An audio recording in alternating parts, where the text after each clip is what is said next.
Hey, it's Dave. I'm going to do some business real quick before the episode starts. I just wanted to say thanks to you guys for listening to all the episodes up until now. If you are enjoying them, please go to iTunes and rate and review them. Give us those 5 stars and let people know about them. If you want to write something in there, that would be great. And it's really helpful to us to get the word out to other people who maybe otherwise wouldn't find the show. It's easier for them to find it if people are paying attention to it and giving it the nod. So if you would do that, that would be awesome. The other thing that someone brought to my attention is that with a lot of people listening to it through iTunes, maybe people don't know about what's going on at the website at nobodiesknows.com. And at the website for each episode, there's a post. And in that post, it's essentially a blog post for the episode. And in there, we've got information about the person that I'm interviewing. And in some cases, we've got pictures, current pictures that we took on the day of recording or right around there, or pictures sometimes from their past, or in cases where I was able to find some of the things we talk about in the episode, I'm taking some photos of those or some scans and throwing those up too. And some of it's some real artifact level stuff. And there's definitions of terms and links to things that we talk about. So if some of the stuff, that we're talking about isn't common knowledge, there's a little help with some definitions in there. So I'm having a lot of fun putting that together, and I'll be continually adding to even some of the older episodes as I find new items to put in. So check back every once in a while. It should be a lot of fun. The other thing that I needed to do that I'm very excited about is we have our first real honest-to-goodness sponsor for the show. Our new sponsor I want to tell you about is Infinity Sauce, and they are award-winning, handcrafted, small-batch hot sauces made in California. And it sounds like I'm reading that right off a sheet, and I am reading that right off a sheet, but I can tell you, I know the person who runs this company. I know the person who makes these sauces personally, and he does an amazing job. And these sauces are fantastic. I love hot sauce. And if you love hot sauce, you'll get your favorites and nothing else will do. And that's how I'm getting with Infinity Sauces. I'm ready to shove all the rest of them aside and just go straight Infinity all the time. They've got a bunch of flavors. They've got original, double original, chipotle, double chipotle, ghost monkey, scorpion monkey. They've got a number of other ones. I know they're constantly experimenting with new flavors and new combinations. So who knows what they'll be coming up with next.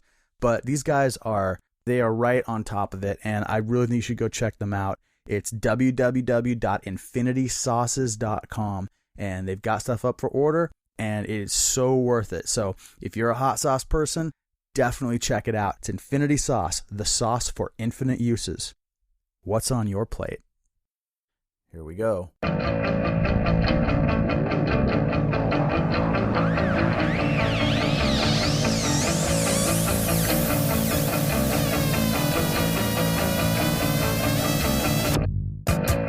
Hello again. Welcome in to another episode of I've Known You Too Long. I'm Dave Larson. You probably know who I am by now. My guest today is Ron Guardipee. Ron used to run Overkill Records. In fact, I think he may still run Overkill Records. Yep. There he is. And he also sang famously for Brotherhood and for Resolution. And he's done a number of other things in his life, too. We're going to get to that throughout the course of this podcast. Ron, welcome. Hey, thanks, Dave.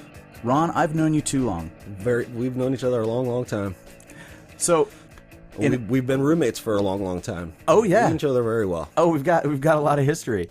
So what has happened in each of the previous episodes, essentially, I think each one, is that I've known you too long meant that I've known you so long, I can't even remember when we met. So we try to figure that out. With you, I think I actually know the day. I think I know the moment. Okay. And I'm drawing a blank. That's okay, because I think if I say it, you'll remember it. Okay. Okay. That's good. So just to give you an idea of what we do in this podcast is we figure out as close as we can the moment that we met. And then we go backwards from there and kind of figure out why it was we came together in that place. Like, where did you come from? What are you all about? What made you that person who would be involved in what you were involved in, where we would meet up? And then we go forward and talk about stuff that's happened since that.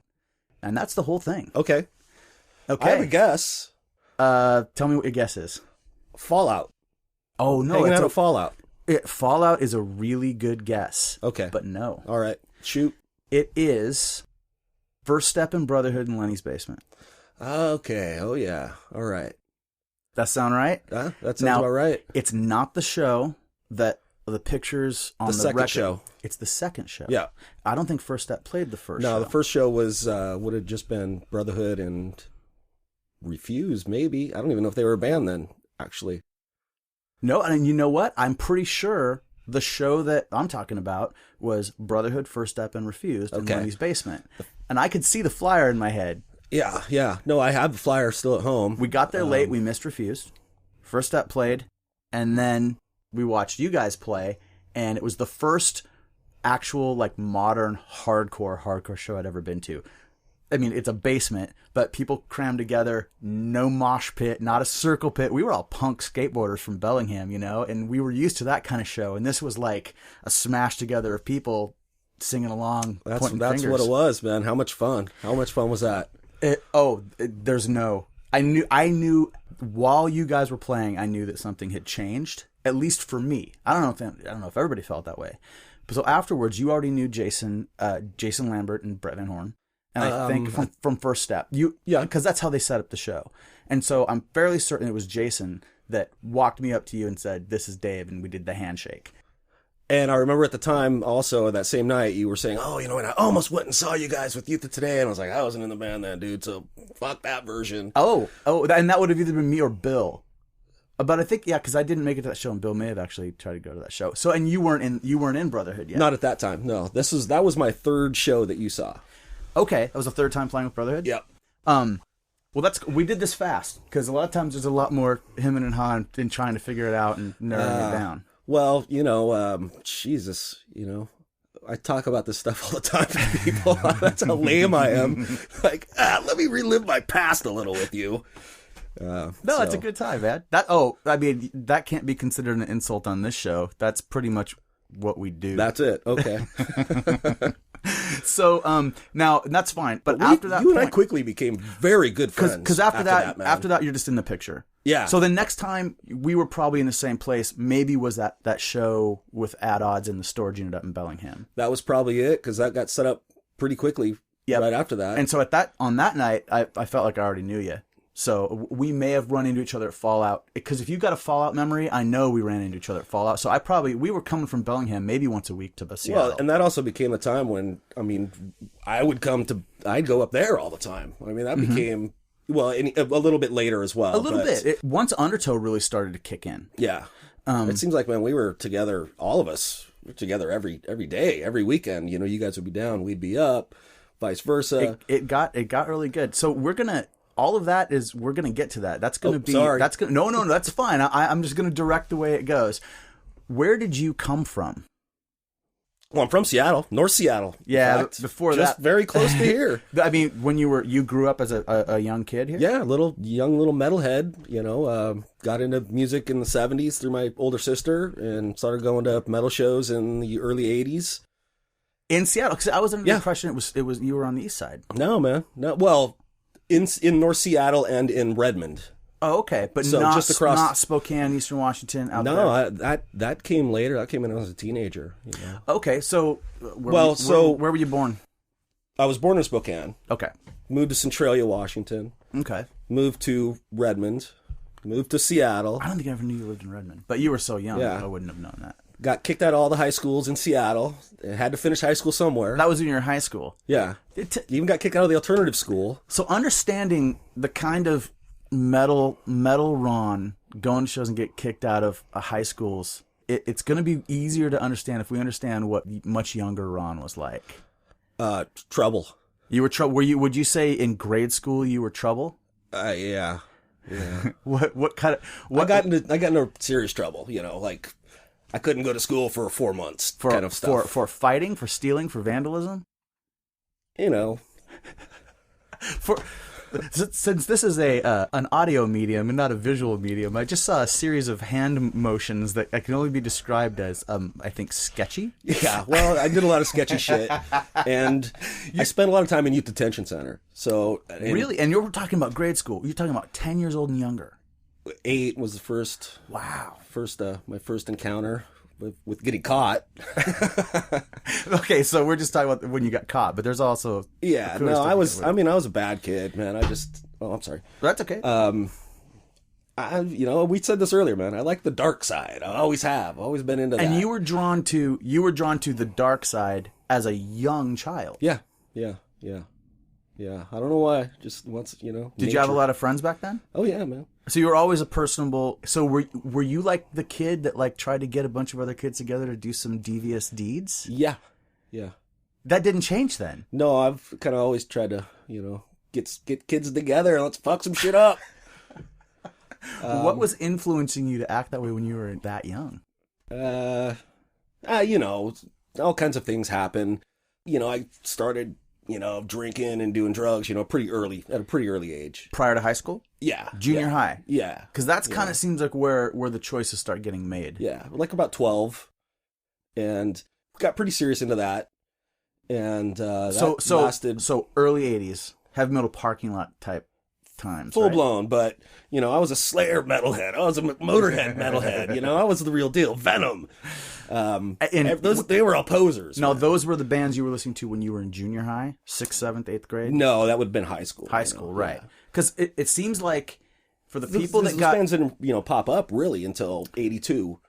And that was my first year of high school. 82 was? Yeah. Oh, okay. I think I thought we were a little bit closer in age, but you are at least a couple years older than I am. Yeah, I think so. Okay. Yeah. Okay, that makes sense. And so 9th grade, you're going into high school, and that's when a lot of this really amazing music is coming out. Metal. That's exactly the time. Yeah, it was like an easy transition.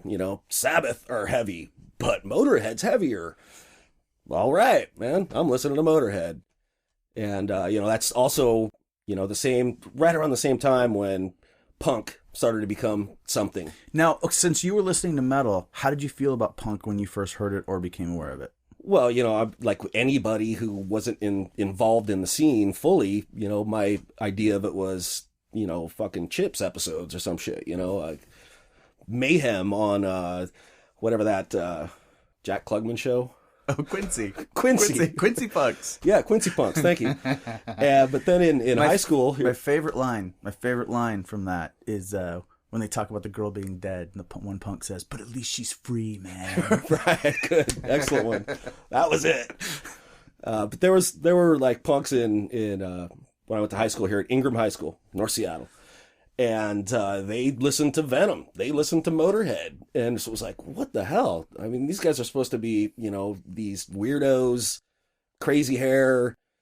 But they basically look just like us, but they have, shorter hair and different pins, on their jacket. So I like that. Like, I knew a lot of guys like that. And I was definitely not a metal kid. I was a punk rock skateboarder kid that came in from more, like, listening to stuff like The Cure and, like, weird, like, Depeche Mode, crap like that. So that would have been my version of, if you would have asked me then, what's punk? That. Oh, okay. But and it was one of those things where whatever kind of gets you to it, But once we get there, I'd be hanging out with some dude that was really into metal and Venom and whatever, and then we'd get along because we both liked Minor Threat, or we'd get along because we both liked these different things, and we loved going to shows together because there'd be a pit, and then if that guy's there, that means there'll be three of us running in a circle, But every time those guys had friends that were like them that did not like us. And the one example, tell me if you had anything like this in your life. The smoke hole, basically the place in high school where everyone would come together to smoke. Yeah, okay, yeah. It was across the street from the school, and it was always metalhead dudes, and then punk rocker dudes would go over there, and skateboarders, and the girl, and everything was usually fine, but there was always one or two just glowering, angry, long-haired dudes that wanted nothing to do with punk rock. Oh yeah, that were barely putting up with it, and there were some fistfights. Oh yeah, and so that you had that experience too. Well, we had a lot of other issues to fight about at school. Actually, the punks and the metalheads, I don't recall us ever really getting into it. We were fighting in different enemies. Sure. Jocks. The rednecks, and there was stuff. A lot of racial shit going on as well. Seriously, at my school at that time. Right, and I'm up in Bellingham. There's not very much of that because there's not a lot of diversity, and so everybody that was there that wasn't white, we'd all gone to school the whole time, and no one thought of it as different groups of people. Yeah, well, it was pretty serious. Pretty serious. To tell you the truth. So. And so, okay. So we all united, and we would smoke cigarettes out at the trees together. That's what we called it. Or the goat trees? farm, which was what was across the street. Wait, the goat farm was across the street from Ingram? Yeah. Now, Bob Swift, from the helm, He teaches there. Or he's a coach. He's right, a running the coach running at Ingram. coach. So I wonder if... The goat farm is no longer there. It no longer exists? Was it a literal goat farm? No, it was just a huge vacant lot that, people would take their motorcycles out in, or take your truck out in when you're, and we'd have keggers out there. And do you know why it was named the goat farm? No idea. There was a long history of stoners and that kind of things going on there that, we came into it and was like, here's the rules, kids. Nice. But we had 3 farms, the goat farm, the chicken farm, and the elephant farm. The chicken farm's still there. It's next to the swimming pool, if the swimming pool's still there. So you can ask him about that. Now, these are just empty spaces? These are just vacant lots that we would all go get stoned in and drink in. Goat farm, elephant farm, and the chicken farm. And you don't know how any of those names came about? No idea. Those are just the codes. That was it, man. That was it. They were awesome places to hang out, though. Yeah, you got to have stuff like that. So back to punk. Sure. Oh, yeah, exactly. That's... But you were started meeting punks there. But then there was a venue also, right around the same time in Seattle, the Guerrilla Gardens. Uh-huh. And we would go there to see bands, and they had two rooms. One room they'd be having a punk rock show, one room they'd be having a metal show. At the same time? At the same time. Oh. And so there was a lot of cross-culture going on there, and you'd see these same kids from high school, and I was like, oh, shit, man, that guy was down at that show. He was in the, seeing Soldier, and I was, I don't know, seeing... Guns N' Roses or some shit, they actually played there once. Nice. But yeah, that was it. So that's okay. Okay, well, it's cool. So, but you definitely felt drawn towards the punk rock thing. Like, those people seemed like your brothers in arms. Yeah. Okay. We spent a long time hanging out on the Ave back then as well, because that's where you had to go to score pot unless somebody had it at school, which a lot of people did. But University Avenue, in the University District, and you had to go there to get your bongs and get your pipes and buy records. So, and there was this like new wave clothing fashion store, which is across the street from Roosevelt High School, and I cannot remember the name now, but that's where you would go because you could get bullet belts and you could get studded belts, and the punks could go there and get their shit. You guys were buying your gear in the same place. Yeah, man. It's too much overlap to be enemies. It was perfect. And then it would be like, okay, well, we're on the Ave. Just got this new pipe, my new bullet belt. Oh, there's homie from school. Let's go blaze one up over here at the Red Square. Like, all right. Yeah, that place was sketchy for a long time. I think it's back to being sketchy in all the best ways. I mean, it was a destination for when we started coming from Bellingham. It was you go to Fallout, you go to Capitol Hill, you go to the University District, you go to the Ave. Yeah. Fantastic. It is still pretty sketchy. I haven't been there in a long time, but from what I understand, just reading the news, I know there was a string of break-ins last night. It was on the news today, and you and I both ended up working in a store. We're jumping way ahead, but we both ended up working in a store right on the Ave at Kinko's. You were my boss, sort of. I think I was your boss. I don't think there was any sorta about it, buddy. I don't know if we worked together for very long. You were gone real quick. You got me the job and bailed. Yeah. We're gonna come ahead of that. Okay. I jumped. I just because I went from the Ave to the job, but we'll link that back up when we get a little bit further ahead. Well, and didn't you live in the apartment with me? Oh no, that was Bauer. Never mind. And Bill for one day. And Bill, yeah, for one weekend. We talked Bill about lived in the cubby. Bill was the person under the stairs. It was a joke. We told him that. We'd said, dude, you can move in, but you got to sleep into this 3-foot high by 6-foot long space under the stairs as a joke, and he did it. So we just let him do it. He thinks it's real to this day. Brian and I are just laughing our ass off. He actually sleeping down there. And that's the kind of guys you guys were. Yeah. And that's a kind of dicks. Well, it's a little bit of a product of a bygone era. Because I actually... Well, you Bellingham kids were so soft, man. We just had to try and toughen you up. I know it's true, but like the idea that instead of ever saying, oh no, dude, it's a joke, you could sleep in that room, it's more like, oh, he's going for it, so we'll just see how this plays out. Sure. All the way through him moving out and going home. Which is awful. Oh, but it still speaks to it definitely is a little bit different point of view. And And so many people came from so many different places, everyone with a little bit different vibe, and a little bit different point of view. It all kind of mashes together and makes, it makes for some fun. Yeah. Okay, so we've already got you into high school. Yeah. I usually try to fish around for some good dirt, some junior high dirt, some good Well, we never get to one point, though. I did move to Spokane. Oh. And then that's when I got into actually being in bands. How old were you? 16. 16, and you'd already been going out to shows at Guerrilla Gardens. Oh, yeah, all over. I mean, you name Mountaineers. Like, I'd already seen so many bands. And you could get into stuff. It was all ages. Yeah. Oh, yeah, yeah. No, this was back before Teen Dance. Before Teen Dance Ordinance. Yeah. Okay. So, why do you move to Spokane? Because I wanted to finish high school, and I couldn't go back to any of the schools here. You've been kicked out of everything. Yeah. So it was like, well...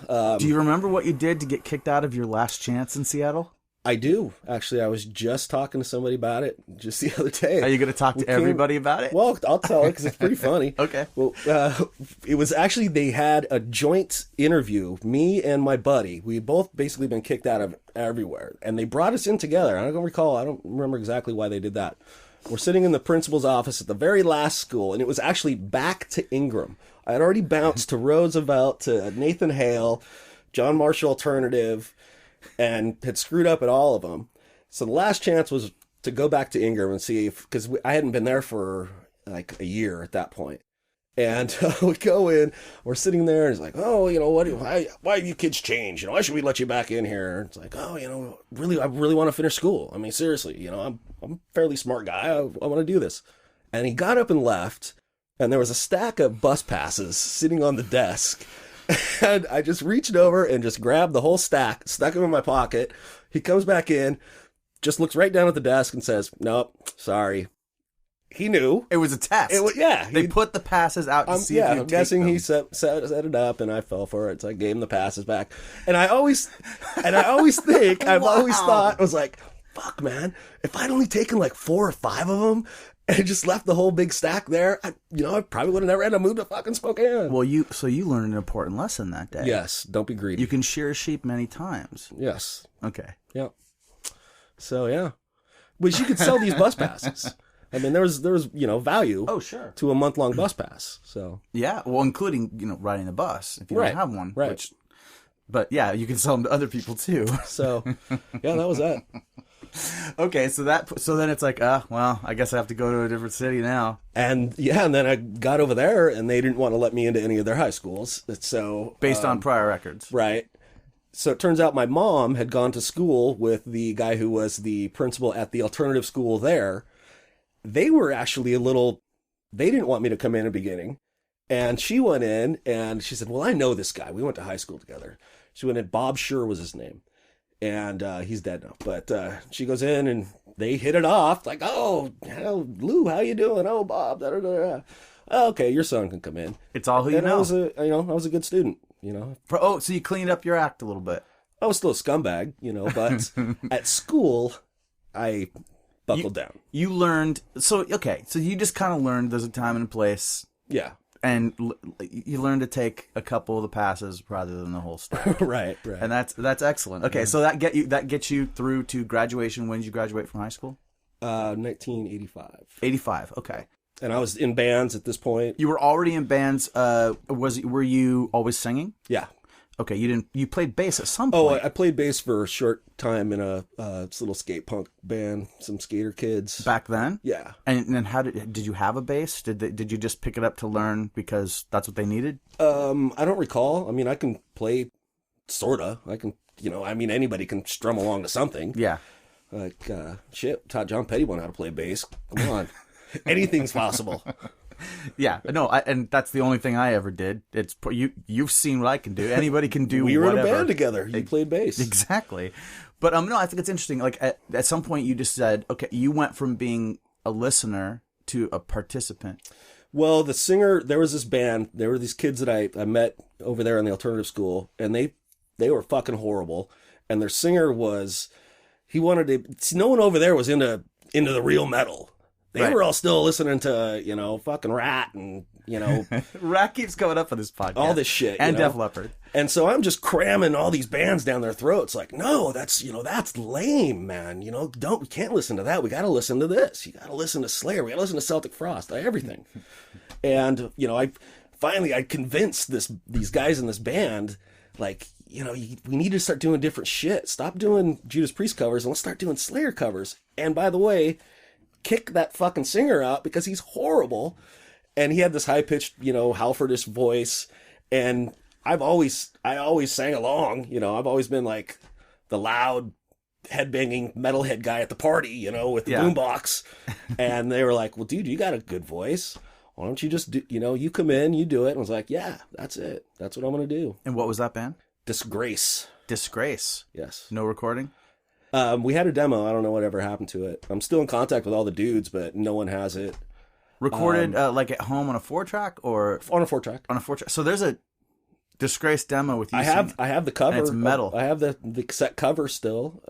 I have plenty of flyers. I can't believe I've never heard that. You've never wanted to seek that out. Well, you know, I was in a no, but we got lucky, man, because there was nobody else in Spokane that was heavy. Yeah. I mean, there were like punk bands, but they weren't heavy. And so we'd go to every show and, you know, talk to everybody and hang out. And then like DRI would come to town and the promoter would be like, well, fuck, I have nobody to open for the show. Oh, I'll get those kids. And so like almost immediately we were playing like the big shows. We were playing with COC and DRI, Beyond Possession, Die Krautzen. I mean, we were having a good time. Things progressed quick. And, you know, except for the band didn't. We broke up and became another band, Rather Grim, which you've heard that. I've played that for you before. I believe so. So you went from Disgrace to Rather Grim. Yeah. Metal bands. Okay. Yeah. Were they not? Well, yeah, you know, you're right. They were. I mean, we thought we were getting more punk or hardcore or whatever. But then, yeah, like, then I was like, fuck this. All right. All I listen to now is Agnostic Front and the fucking Cro-Mags and, you know, hardcore. I love Youth of Today. Like, I'm going hardcore. Okay. So I jumped ahead a lot there, but. No, that's good, though. That's good. So you're listening to all this metal. At some point, would you say that you got into hardcore after high school? No, in high school. Yeah. Oh, yeah. So what was the first thing you heard that wasn't metal that you were like, hell yes, this is something I love? This. Well, I had a buddy who was a tape trader, and I mean, he would tack on stuff at the end of tapes. I'd be like, oh, you know, give me the Exodus demo, and then he'd tack stuff on. And a lot of times he wouldn't write anything, but I remember the first couple of things that really stuck out in my mind were a band called NYC Mayhem, mm-hmm. and Youth of Today, and SSD, actually. And NYC Mayhem then became Straight Ahead. And it was like, oh, this metal band that I love, now they're straight edge. And I was becoming aware of what straight edge was at the time. Yeah. I still, when I first got Minor Threat, I thought it was like a comedy record. I thought it was Dead Milkmen or some shit. You know, right. A joke. Crucial Youth. Yeah. I was like, oh, this is funny. I don't drink, don't smoke. Like, ha, these punk rockers. Oh, they're a lot of funny. No, and I remember a metal guy up in Bellingham, we were talking about Minor Threat, and he was like, I want to like them, but I just can't get with what they're about. You know, I remember thinking, really? Like, is it an offensive message, really? But and he was a pretty cool dude, but he was just like, yeah, no, I'm not into it, man. Yeah. Because for me, it was, well, okay, I didn't hear Minor Threat until after I heard 7 Seconds. So I'd already heard, like, the message music, you know, and I was already like, this is incredible. And then I heard Minor Threat. Like, and in my mind, it's like there's this huge gap between the two, but everything happens so quickly back then. You just think there was a long period of time between it. It's probably a couple weeks. Well, yeah, I think about that actually a lot. Like in the gap from Boston to like Youth Crew. Yeah, I mean that really was only 4 or 5 years. Right, 82 to 85. You know, Youth of Today were playing shows in 1985. Those changes don't happen like that now. They're like there's the huge gaps of, you know. Well, I don't. Yeah. Maybe I don't know because I don't know what the kids are doing. If the kids are doing anything. Kids these days. I swear to God, man, I try so hard to like, not be a part, but to just like steer them in certain directions, like listen to this, and they don't fucking care at all, you know. Like, I was just thinking about that actually earlier today, like when I was trying to convince these kids, you need to do a zine, man. You got to do a zine. You hold it in your hands, you know, you got to pass it around to people, and it was just like, who the fuck are you, stupid old man? What is this? So you're like a dude who's trying to tell this kid if he whipped his car, it would go faster. That's what we used to do with the horses.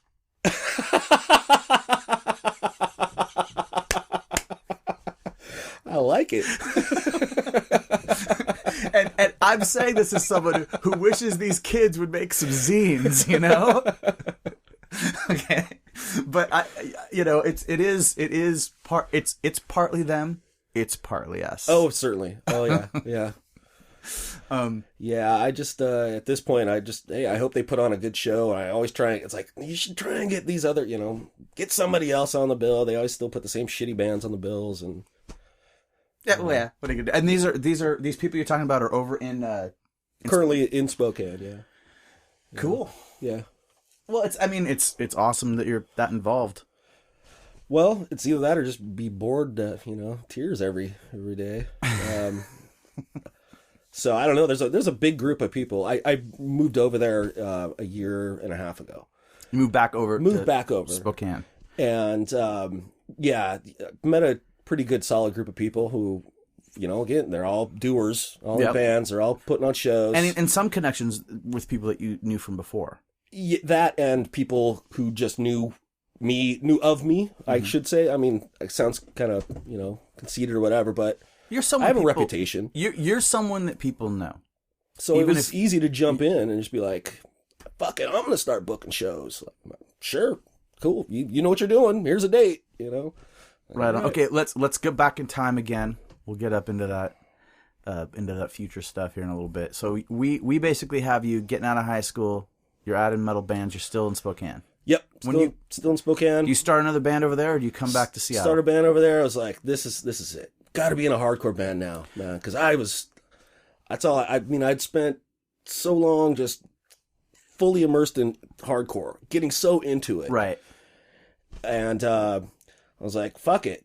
This band's done. I'm going to find some new guys. We're going to start a hardcore band. And you've graduated? I'm shaving my head. I'm cutting my hair. I'm going all, you know. Now, you've graduated? At that point, yeah. Yeah. Okay, so you were looking for a school to graduate from. You accomplish this goal. You keep it together enough to graduate from this one school. You don't get kicked out again. Anything significant you remember about graduating, or that feeling or idea of where you were going to go from there? Yeah, I started selling newspaper subscriptions for $3.35. Then I started working as a janitor for $3.35 minimum wage. And my plan was, well, like I said, I had been having success with the bands I was in. So I knew I had a good thing going. And like I said, I wanted to get, you know, something heavier happening. And at this point, I started meeting, like, well, Greg, you know, and Nate. And so you met Greg Anderson over there? Yeah. And Nate Mendel? Yeah. Daily Squat would come up and play. False Liberty would come over and play. So we started to become friends. So no, Greg was in Seattle, but False Liberty was coming over and playing in Spokane. Correct. And False Liberty is Greg and Vic? Greg and Vic. Who ended up being in Brotherhood. Yeah. Okay. And Nate. There was one show, you know, famously this one show was Hateful Youth. That's the band I started. That was my hardcore band. Hateful Youth. Hateful Youth. And okay, so I guess what I was saying was when you got out of high school, you didn't have a goal like, I'm going to work a year and go to college, or I'm going to go into this career. Like, I'm just trying, I wanted to get an idea of where your head was. Yeah, I wanted to join the army. I swear to God. Was that the goal? Yeah, I wanted to join the army. I want to learn how to fly helicopters or something cool like that. And they wouldn't take me. They wouldn't take you? No, I went through all the tests and everything, and they're like, oh, you scored great. You know, we're going to blah, blah, blah. You know, take the pick of what you want to do. Oh, now we're going to take a look at your criminal record. You are kidding me. And yeah, at that time, I had some, you know, I had some pretty major stuff on there. No violent crime, but, you know. Okay. So it was no violent crime. It was all just, you know, but felonies and shit. And, but you're not 18 when you committed them. Didn't matter. I swear to God, The thing that I find funny about that, and I'm wondering if it was just a slice of time in our history where that was the case. Because it seemed like, didn't they used to give people the option to go into the military rather than pay off the crime that they committed? I'm guessing if there would have been a war at the time, they would have been like, come on in, buddy. Right. But, this was just Cold War shit. Peace. So at that point, I was just like, oh, screw that then. I'm gonna be a punk rocker, man. I'm gonna be that's what I'm gonna be. And I didn't really have never knew that about you. Another goal except to be in a band and play shows. And then had that been a goal, the military, had that been a goal of yours for a long time? Yeah, since I was a kid, young kid. Wow. And so did kind of like the rug being pulled out from full blown? Yeah. And then I got another plan later, but that was later. That's after I moved back to Seattle. I had another goal. Right. And that same thing. And it was another time I was just like, well, and at that same, man. So that just second, be a punk rocker. That second one was also because of criminal history? No, that was a physical thing. Okay. So I guess I'm saying, like, what kind of turnaround from that did you have? What was, I'm going to be a punk rocker, like a just 2-finger salute, just like, fuck you all. I'm not following your system anymore. I'm just going to party. I'm going to fucking be as pissed off as I can. All I want to do is get on stage and scream at people. Right. It's pretty nihilistic. Jump high and, get drunk. That was it. Okay. Now I think that's a pretty good, I've known you for many, many years, and I've learned a lot about you in this last, few minutes. I was probably too embarrassed to tell you all this stuff back then. That's why I like this. I love coming back from this distance of a great number of years and being able to say, hey, what was that deal with you? Because I was a fuck up. Well, that seems to be, we seem to be a collective of fuck ups to some degree, and a lot of us turned out all right. Yeah. Most everybody, So, okay. And there's probably people out there going, yeah, you may think so. Yeah, come on, I got a good job now. I work for the government. That's right. Okay. So you're out of high school. You've met Greg. You've met Nate. You start Hateful Youth. Yep. And just like the other two bands I'd been in, immediately we get all the good shows. We're playing every weekend. We're able to do everything. We're having a great time. Who were the other guys in the band? A guy named Sean Wilson, who's passed now. A guy named Alf Presbo, who I still hang out with all the time. He still lives in Spokane. Just was at his house last weekend. And a guy named Lou Boucher played guitar, and he's kind of just dropped off the face of the planet. Like he's an adult now with a life. Yeah, no one knows. No one's seen him for forever. But the whole crew, the Hateful Youth crew, I still hang out with like 90% of them. They're all, we're all dudes in our 40s and shit, but like Exodus came to Spokane like I don't know, sometime in December.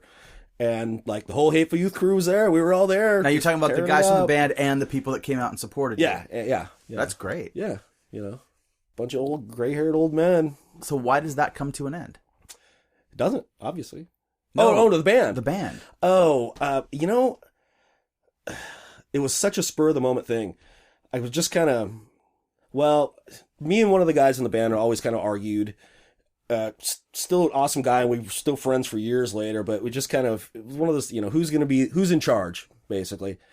And some really good friends of mine, Mike and Eric Dietzel, they were coming over for some show. They were coming over from Spokane to Seattle for some show. And at the time, I probably didn't have a job because jobs were really, hard to get. And if you got them, it was minimum wage, $3.35. And maybe I was missing Seattle. I don't know. But it was just, they were like, well, we're going to Seattle tomorrow. And I was like, I'm going to pack a bag. I'm gone. And that was it, man. I packed up and left that day. One day decision to move, take a bag of stuff, and you have split moved back to Seattle. And I've been gone 3 years at this point.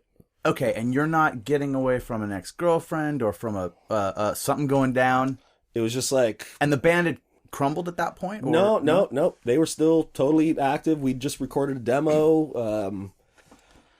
That's... Okay. I was like, man, I miss Seattle. This is where I grew up. No, I got it. I just... stuff like this I find kind of fascinating. So you've got something that's happening. You've just recorded a demo. How long after you recorded the demo did you go? I couldn't tell you exactly, but it had to have been within months. So it wasn't like you did like you worked on like the biggest project the band had ever worked on, and you kind of had that like post-project depression. You know, like I said, Mike and Eric were like, "Well, dude, we're going over." I don't even remember what the show was. I'm sure I was planning. Well, I'm going to the show with you guys. Is this 87? This would have been 87. 87. Okay. Yeah, and just came over. My sister was living right out here by Northgate, and I just I don't remember if I called her in advance. Maybe it was or just showed up at her house. Circle Jerks 7 Seconds at the Community World Theater in Tacoma. It could have very well been. It could have been 7 Seconds in Metal Church in Olympia. I mean, RKL, who knows, right. man? I mean, there was, it could have been anything. Could have been The Accused. I mean, those are all possibilities. That would have made sense. So, actually, that would have made more sense because The Accused were the biggest thing in our lives. Or the Dehumanizers. Or the Dehumanizers, yeah. I don't think anyone remembers the Dehumanizers. I heard they're playing shows. I know they just released like a discography. I know people do. Like people that I know, that from back then from high school. In high school, Dehumanizers were a big deal. That whole Kill Lugezo thing and all that. Sure. And we go see them play in Bellingham. Those were some of the earliest punk shows ever. First, maybe not the first mosh pit that I was in, but second or third, I think was probably Dehumanizers and the best. But yeah, I think that that's a band that should get on Rainfest. Just for some The Accused should. I think that'd be great. Oh hell yeah, that too. Okay. So that gets you over to Seattle. That's the key point, I guess. I just I don't want to do it quick. I want to figure out why. Well, yeah, move back and just immediately start hanging out with all my high school buddies. But at this point they were all still full-blown metalheads, and I made a choice. I was doing something different. You had cut your hair. Yeah, I had shaved head. Did you have long hair? Were you a long hair metal guy? So you yeah. went from long hair to shaved head. I'm a skinhead. Yep. I was going out with the hottest metal chick in the school. She dumped me immediately. Wait, this is the kind of stuff I'm looking for, dude. Yeah, so you cut your hair and your hot girlfriend dumped you. Yep. Wow. And went over to pick her up. And she said it's the hair. She just said, I don't recall exactly what she said, but I went to pick her up, and she's like, this ain't what I signed up for, buddy. Wow.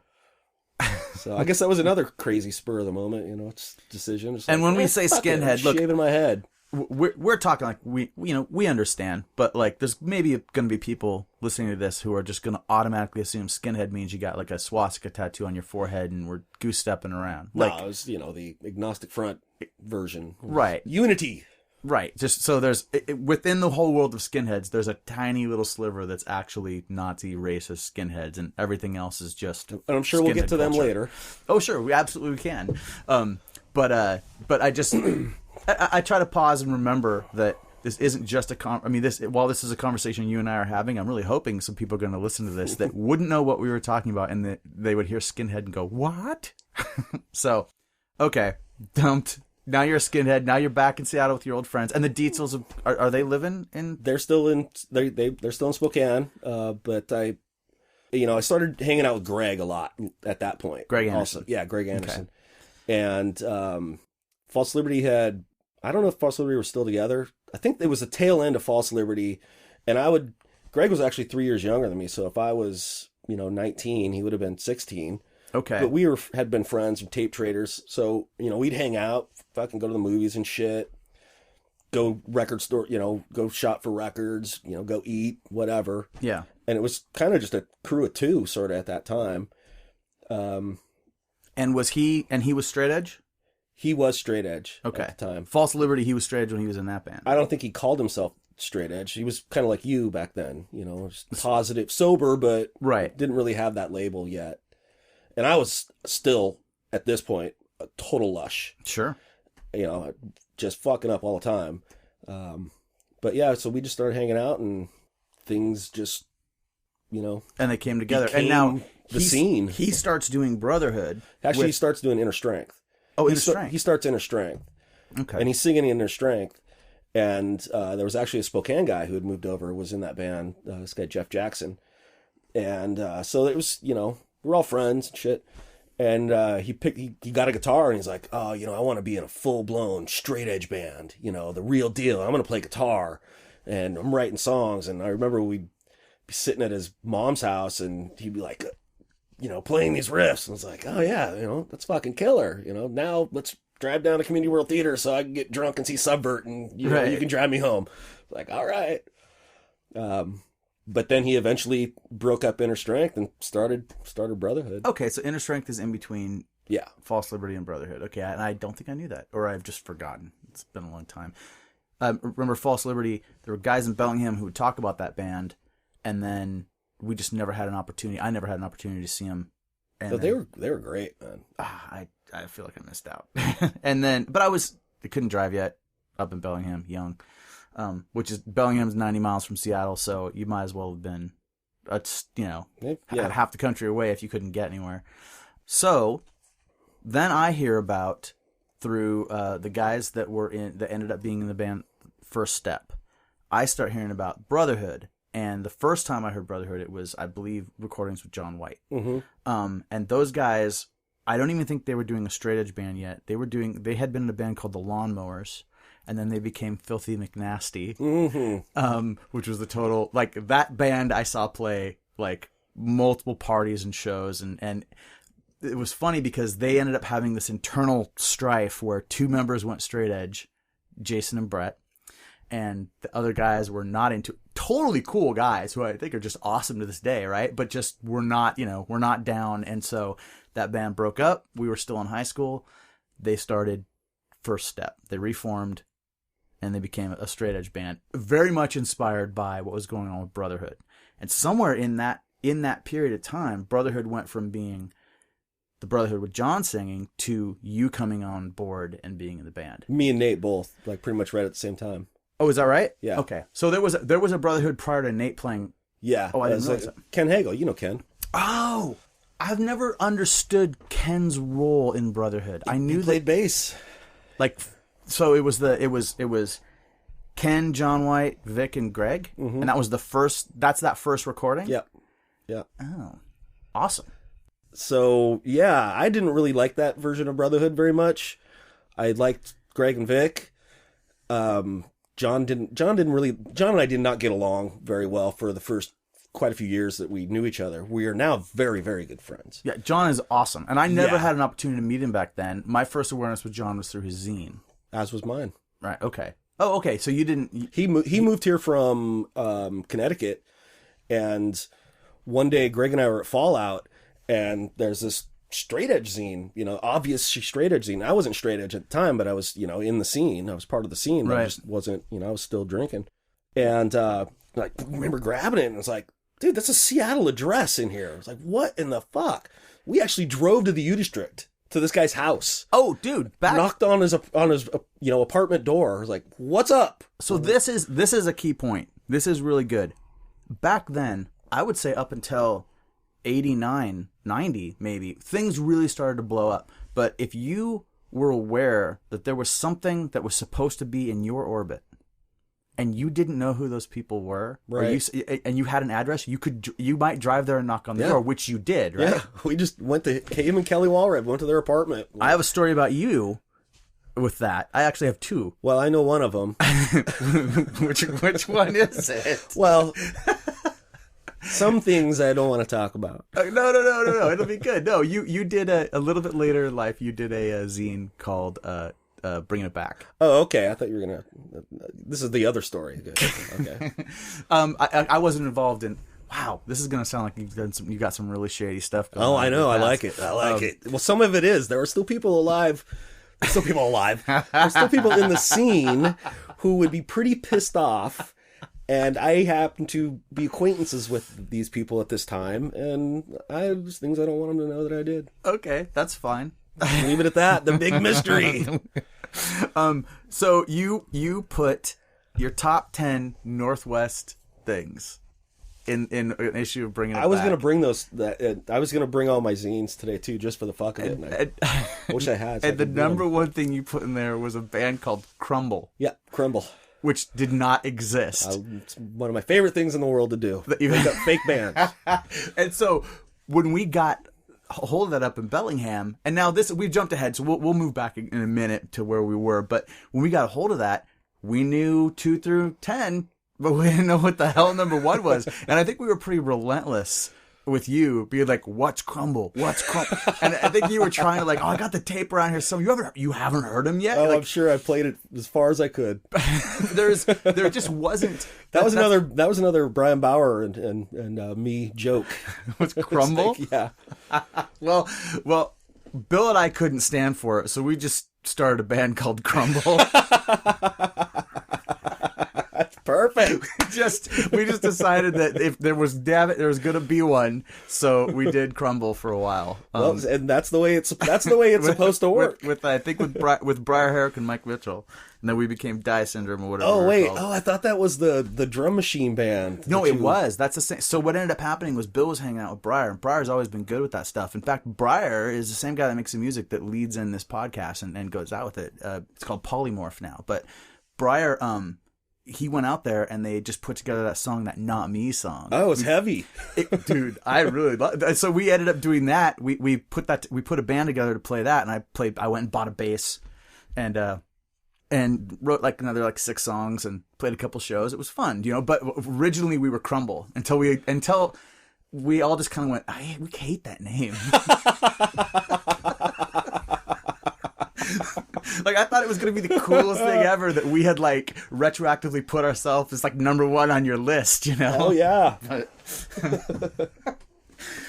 Okay, so at some point you go from being the drunk guy that Greg Anderson is given the ride down to Community World Theater to see Subvert so you can drink, to being the straight edge singer of Brotherhood. Yeah. And almost overnight. And once again, we've thrown this term out a lot, and I've never really stopped to explain it. For the non-insider listeners that we might have. Straight edge is an ideology, no drinking, no drugs. Basically, it's a song from Minor Threat that Ian MacKaye wrote in 1981 or way back in the early 80s. And it spawned a movement that goes on strong to this day. I'm still into it. Well, I think even a lot of people that aren't actually still straight edge are still into it. But I am still straight edge, and most of my friends who were straight edge throughout my life are not. And that's fine. It used to be, back in the day, a really big problem when someone would sell out. There was always there were issues, it would cause a lot of hard feelings. Oh, yeah. So sell out. Phew, that was heavy. Heavy duty. When Ron mentioned earlier, Greg was like you, he didn't do anything, but he was just drug free. That's not actually exactly what I was, because I did drink prior to being straight. There was a day when I went, I'm going to stop doing this now because I'm going to be straight edge. And it was actually the day that I opened up the skateboard shop in Bellingham, Aggression Skates, which was August 15th, 1987. So that's my straight edge day. That's the date. And prior to that, I did drink. I didn't really do drugs, but that was, there are a lot of people who were like, that's just kind of how they lived anyway. So it made sense to just adopt the term be straight edge, and it wasn't really like a lifestyle change. Sure. And that's fine too.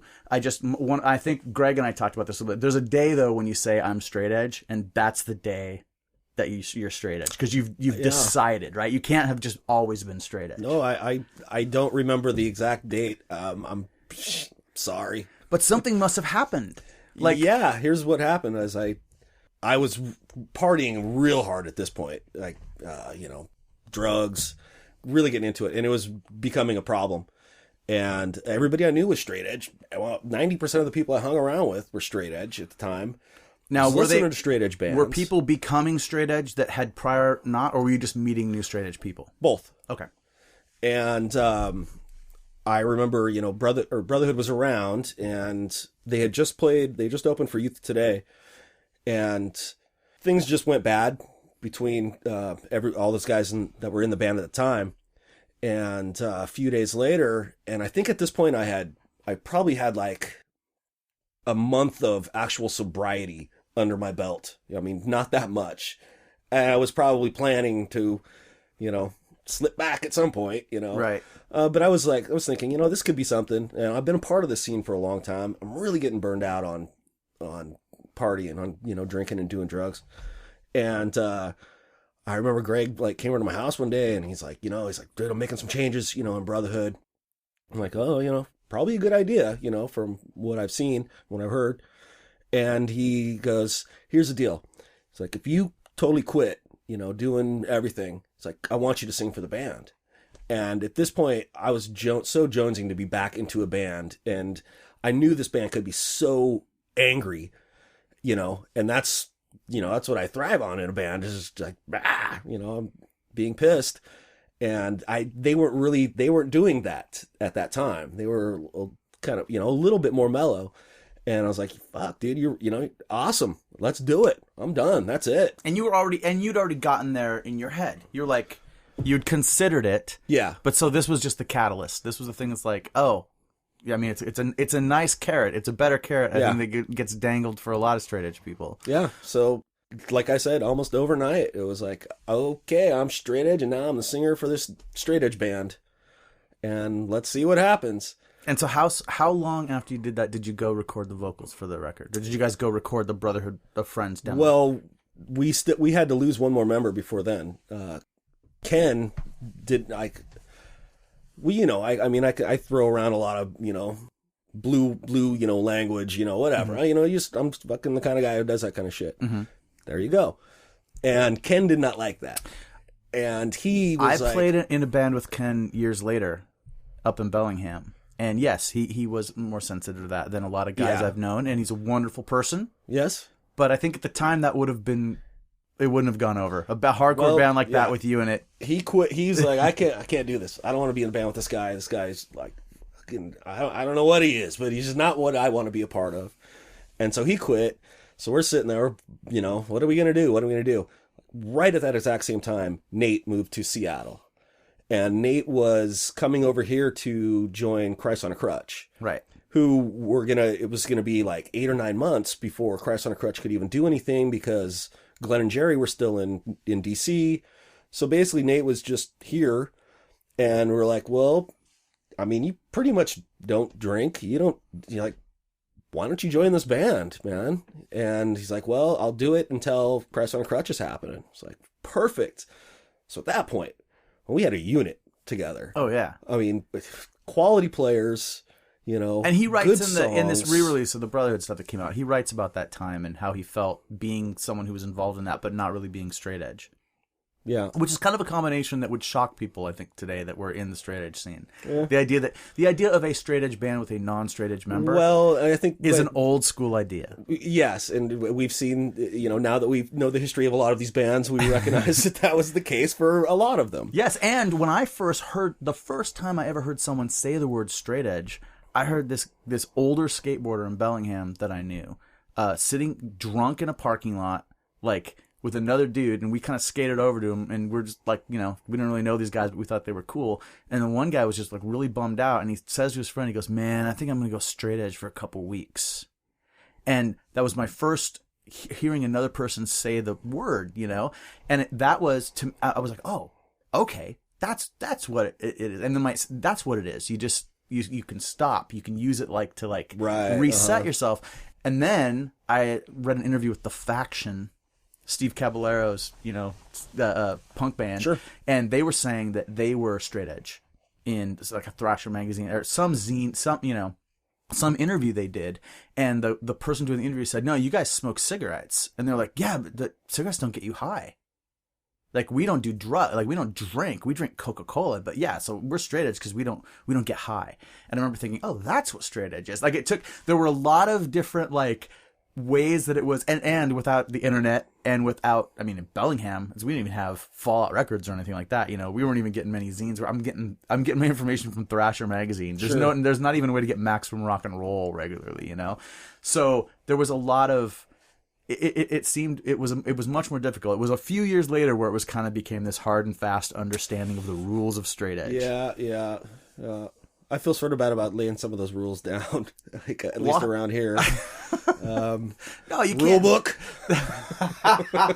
Although that was a joke, but no one took it as a joke except for.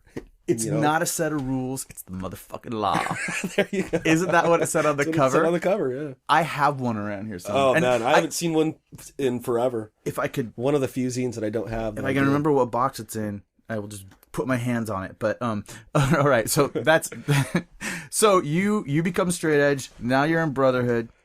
You guys. Oh, you have the changes. Yeah, we start rewriting all the songs. We ditched 90% of the lyrics, kept only the lyrics that Greg had written, rewrote a bunch of lyrics that just, I was like, man, I can't sing that. That's, that's like, cheesy.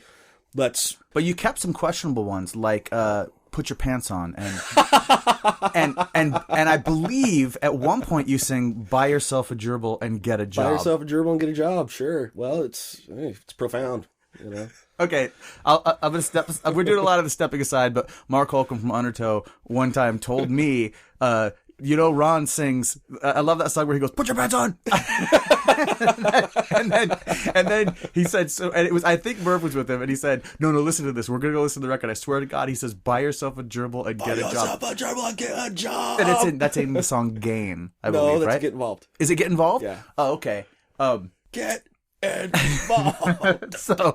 So I just remember that we were having so much fun laughing about that we played it in front of you and said, "What do you say?" right there, and you looked at it, you kind of nodded, you said, "It sounds like I said buy myself a gerbil and get a job." Buy yourself a gerbil and get a job. So I love that. Clearly, obviously, it's not what you're saying, but that's not what you mean when you say you had silly lyrics. You were just revamping the songs to. Well, no. There were just I had been writing lyrics for a while at that point, so I knew what I was comfortable, saying, and I knew what would sound cool the way I sang it.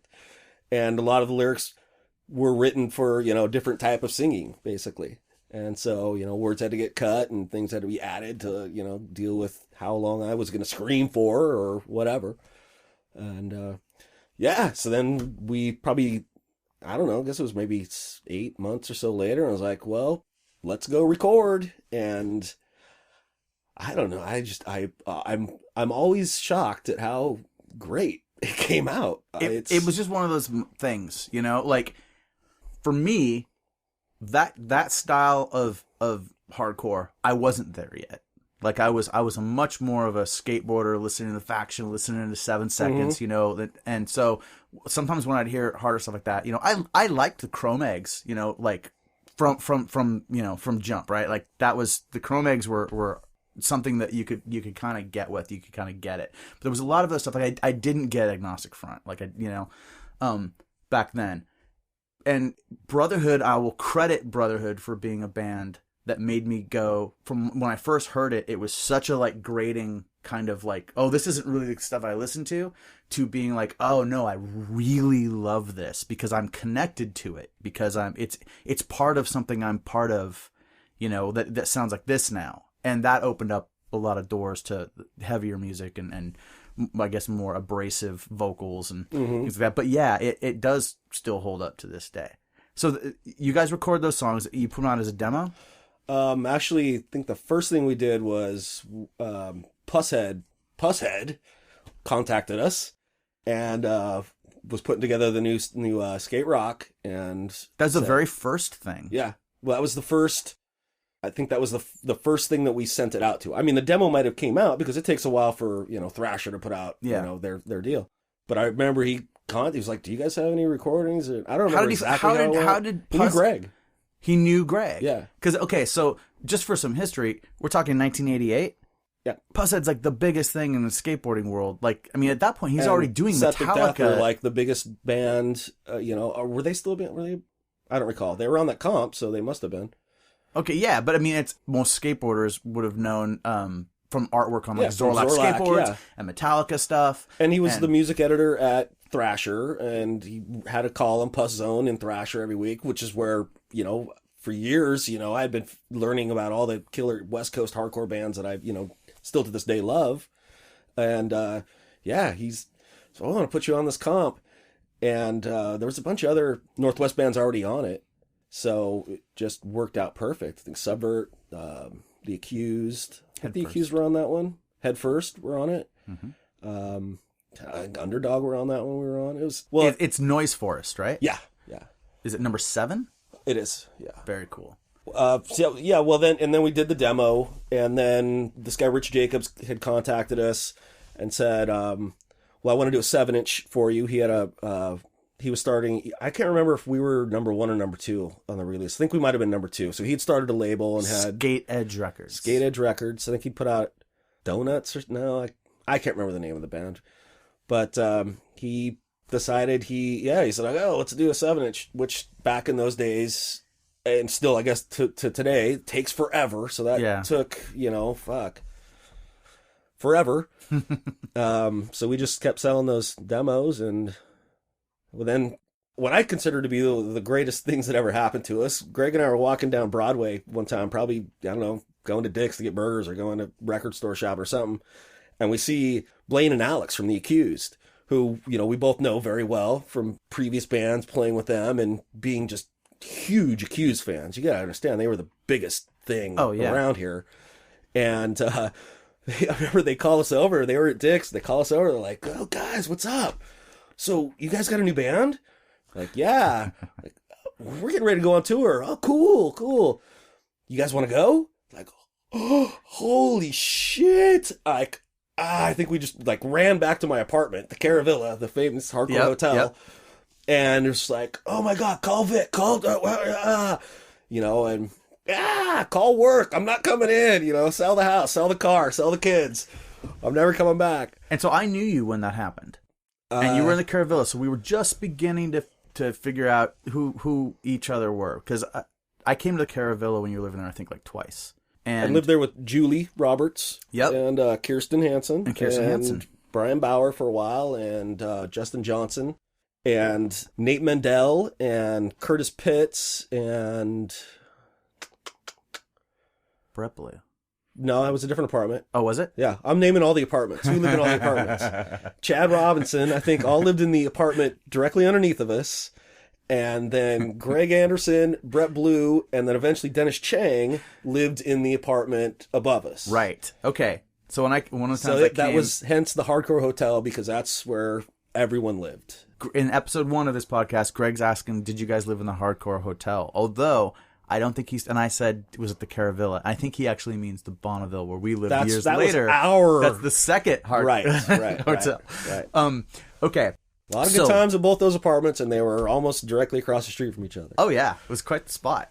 So okay, you guys release that demo. You play a show in Lenny's basement. There's a bunch of pictures. People know these pictures. It's a picture of Brotherhood playing with you jumping and a big Gray Matter poster on the wall in the background. That's what makes it really easily identifiable and pretty iconic. That's a good shot, and there's a couple different shots of that that people have seen or may have seen. I meet you. First Step is super excited about you guys. They've changed. They become the straight edge thing. In Bellingham, Dave Longstreth starts singing.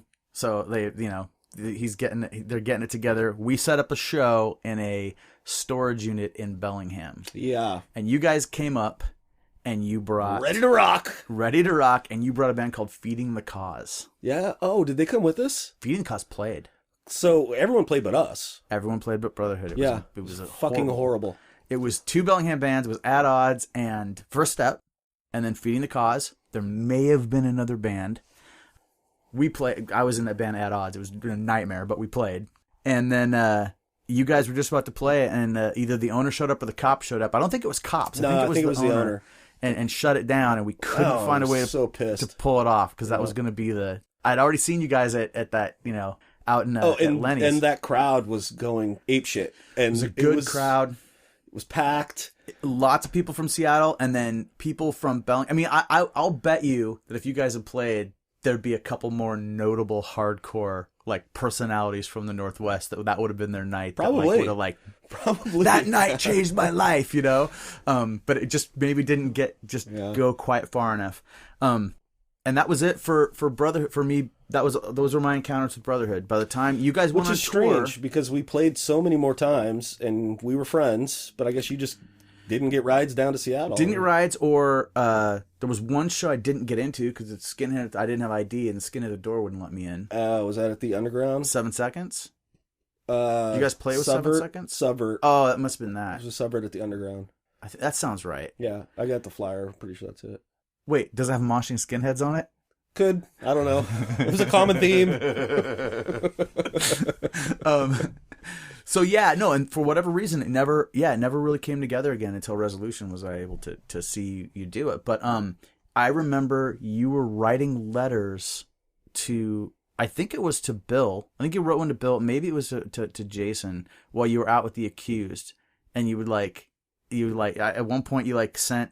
Do you remember this? You No. were doing you were doing a bunch of various different like skinhead tattoo style. Oh drawings. yeah. I was really into. I had Like a I Mr. still Clean. draw those. Yeah, man, I love them. Skull and crossbones, and then these like skinhead dudes. And they really look similar. You still draw those to this day? Yeah, I love them. And you have one tattooed, don't you? No, not of my own drawing. Oh, you did? Because you have some kind of a skinhead, straight edge skinhead. I got some tattoo. janky tattoos. I got some good ones as well. That's fun. It's not.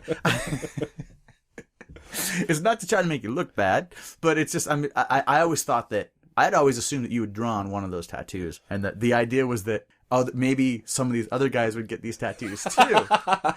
No, that only worked for me once, Dave. And you have one of the tattoos. Okay. 4 people got an identical tattoo. And still to this day, I am kicking myself for telling Pettibone he couldn't do it.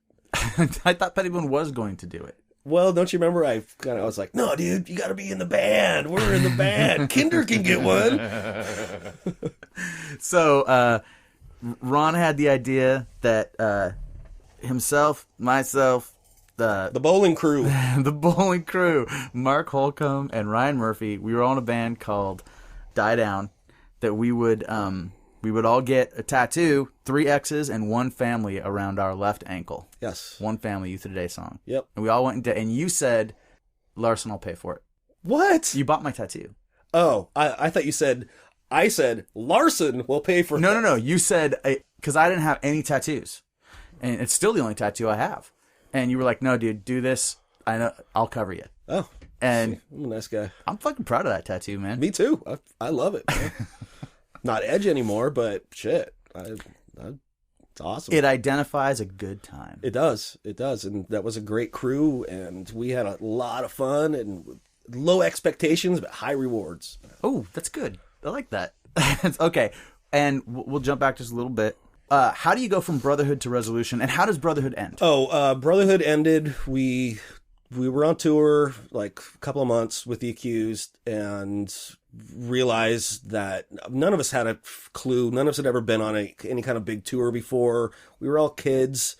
Vic was the oldest one. I think he was maybe 23. I was 22, probably. Greg would have been 18. And as things will happen, if you're not used to being stuck in a van with people for a long time, you get on everybody's, you start hating each other, and we just started fighting. We started fighting all the time. And then at the same time, also, Greg had become really good friends with a bunch of guys in San Diego.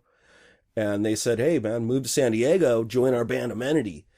And I think at the time he was, probably as fed up as we all were with each other. And was like, I'm going to try something new. I'm going to San Diego, and I'm going to be an Amenity. And that's what he did. And that was the thing that broke Brotherhood up. Yeah, and then Vic and I, being knuckleheads, we were like, well, let's keep it going. So we had a couple of other dudes come in, the guys from Feeding the Cause, and we played, I think, 2 shows, and that just wasn't happening. Oh, I didn't know that ever happened. Brotherhood without Greg. Yeah, we played, well, maybe we only played 1 show. I know we played Spokane, but that might have been it. Well, because we play Spokane all the time. So yeah, after that, it was like, yeah, Vic, this ain't working. Let's scrap it. And then really quickly, right after that, I think Brian Bauer had become friends with Dan. They were both working at University of Washington, and they were like, we're going to start a band. So Brian Bauer was going to start a band with this fella, Dan. Two Spokane dudes, Dan and Brian Kraft. And Brian Kraft. Now, when you're introduced to Dan, what was his name? Well, he had 2 last names. Shannon Horner. He had a hyphenated name. Okay. Now it's just Dan Horner. It's Dan Horner? Yeah. Okay. And it was never Dan Shannon. Not that I recall. Okay. I always called him Shannon Horner. Shannon Horner. Right. And I think the confusion came in where other people didn't know how to say his name or didn't know hyphenated names. What's this newness? Right. Yeah. So we're progressive. If you were progressive, you would have taken the lady's last name. I told that to our old boss, Chris List. Remember? We're getting married and we're changing our name to Chris Listroot. I was like, well, and she said, because we're progressive.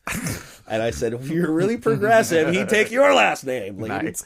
I liked the idea of a melding of the 2 names rather than a hyphenate. So with Rocky Vodolato, he married April Gilbert. And so I told them they needed to either change their collective last name to Vodalilbert or Gilbalato. I like it. And they didn't go for it. But you can't do it with that Vodalato last name. That's a good last name. So no, I agree. I like that whole last name thing. It's an ancient concept. I hate seeing them on jerseys and they never fit. And it's like, oh, come on, dude. What are you gonna do when now you're gonna get married? She's gonna have a hyphen. What are you gonna? How many last names are your kid gonna end up having? Triphenate. Well, wouldn't it be quadfinite? I don't know. Oh, if it's two hyphenates, it gets yeah. See. It just well, that's how you get like the dude in On to Infinity. That's how you get the bad guy, like the rat from like Good, the Bad, and the Ugly, right? He's got all his names. Maybe that's why the olden time guys from big families had 12 names. Well, and speaking of Dan, though, going back. Oh, no, I'm not. I didn't bring that up to make fun of him, but I was confused as to his name. He's gone on to be someone people know. He's in Sunny Real Estate. Yeah, one of the bigger, pop punk bands ever, I guess. Probably started the whole trend, or a big part of it. He's back in Spokane now, or I guess he's always been there, but he's back doing stuff. He owns a club over there now. I run into him. Yeah, and what's a club? It's called the Big Dipper. The Big Dipper? He's putting on shows there? Yep. Oh, very cool. Yep. Puts on a lot of stuff there. I put on some shows there. Him and his wife own it, and he hasn't changed at all. Yeah? Same dude? Exactly the same. Right on. So you guys start Resolution, and we book a show in Bellingham. Boy, that show was huge. And it happened. It wasn't... Do you remember it as being huge? To me, it seemed like it was like there was 400 people there. Wow, yeah. Not at all. Huh. But it was good, though. And you guys were the draw. So it was on the second floor. Wasn't it on the second floor of some... God, Bill and I argued about this. It was a place called the Aftermath. Now, here's the thing about that show that's awesome is that's also where I meet Matt Matsuoka from Tennis Evans. So this is where all this stuff kind of came together in one big smash up at that show. And if it weren't for all of us going over after the show to Marie Coach's house. Now, you remember this? I don't recall that, but I remember hanging out at Marie's house many times. Right. Okay. So that's exact. And I think you were doing Overkill already. Does that sound right? Yes. I started Overkill when Brotherhood was still happening. When Brotherhood was still happening and doing shows at the Party Hall?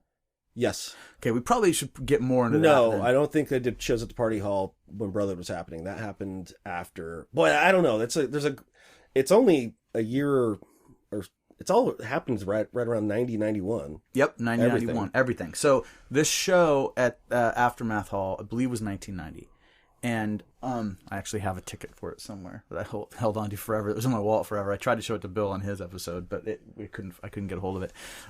So all these different bands played that show. And part of the thing that was cool about it is we pulled so many different bands from different scenes, or different groups of people, that a bunch of people came in and were at that show that wouldn't have necessarily known about Brotherhood or known that this was your new band. And so yeah, that's why it seemed like it was probably bigger than most of the stuff we did. Yeah, I recall it as being huge. It was wide, but that's... I think being involved with putting on the show, it just wasn't big enough. Probably, It was a lot of fun. It was fun. It was a lot of great pictures from it. Good pictures from it, and we ended up becoming... I think that it's right about that time where we become actual, okay, I've been around you enough times. Hey, we're going to come down to Seattle. We want to hang out. And you're like, come hang out with me. Sure. Yeah. So that's happening now. We all ended up hanging out at Marie's house. And that was another part of it too. It wasn't just we were seeing each other at shows. I don't even know how that happened, but it wasn't just you guys. It was it felt like everybody from the show almost, because Matt Matsuoka ends up there too. Well, because her dad was always out of town, wasn't he? He was working. Yeah, he was the executive. And I remember this for quite a while on. I'd hang out at their house all the time and never even met the coach. Never met Ken? I eventually did. Yeah, he was my boss later on, or one of them.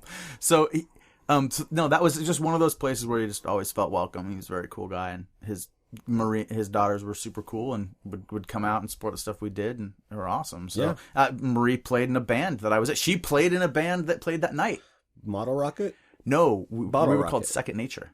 Oh, Second Nature. She was our bass player. Okay. It was Brett Van Horn and Mike Mitchell and me and her. Yeah, right on. I know she was in a band later with Jen, wasn't she? Oh, I think so. That was Model Rocket. Oh, was that right? Was it her or was it Karen? You know what? I'm getting horribly confused. Yeah. I'm going to have to ask one of those girls one of these days on one of these episodes what exactly that whole thing was. So, okay. Over and over again, people will say, and Greg points this out in his episode 1 of this podcast, that it seems like really the Northwest can't happen without you.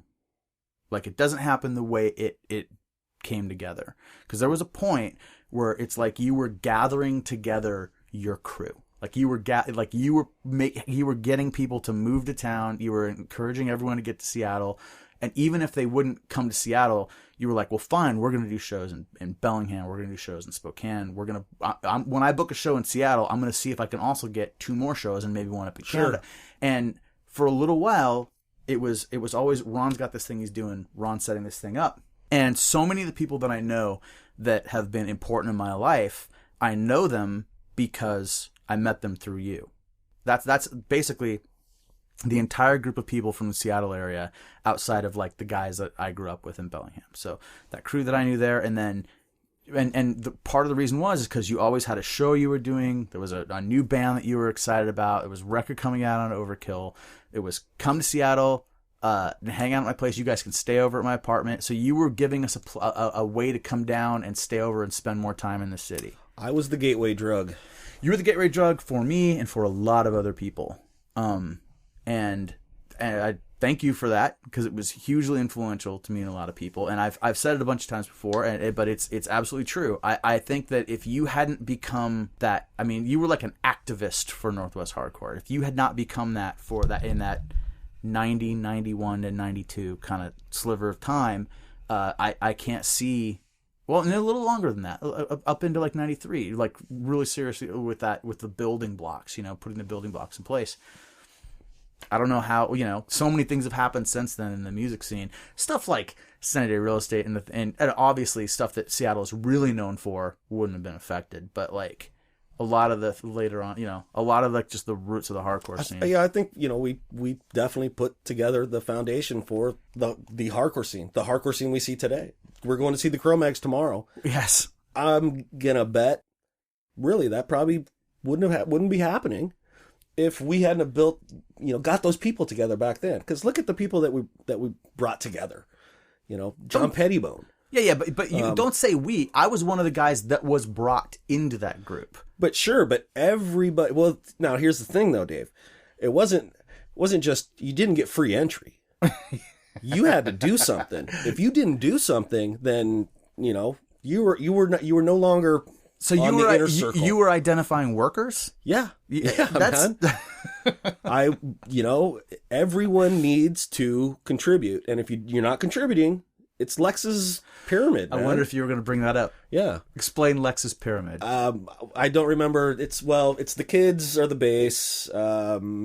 The bands and the the next label. She drew it out at one point, right? Yeah, and Lex Spar. Yeah, and then like we were at the top because we were the guys who did shit and got everyone else motivated.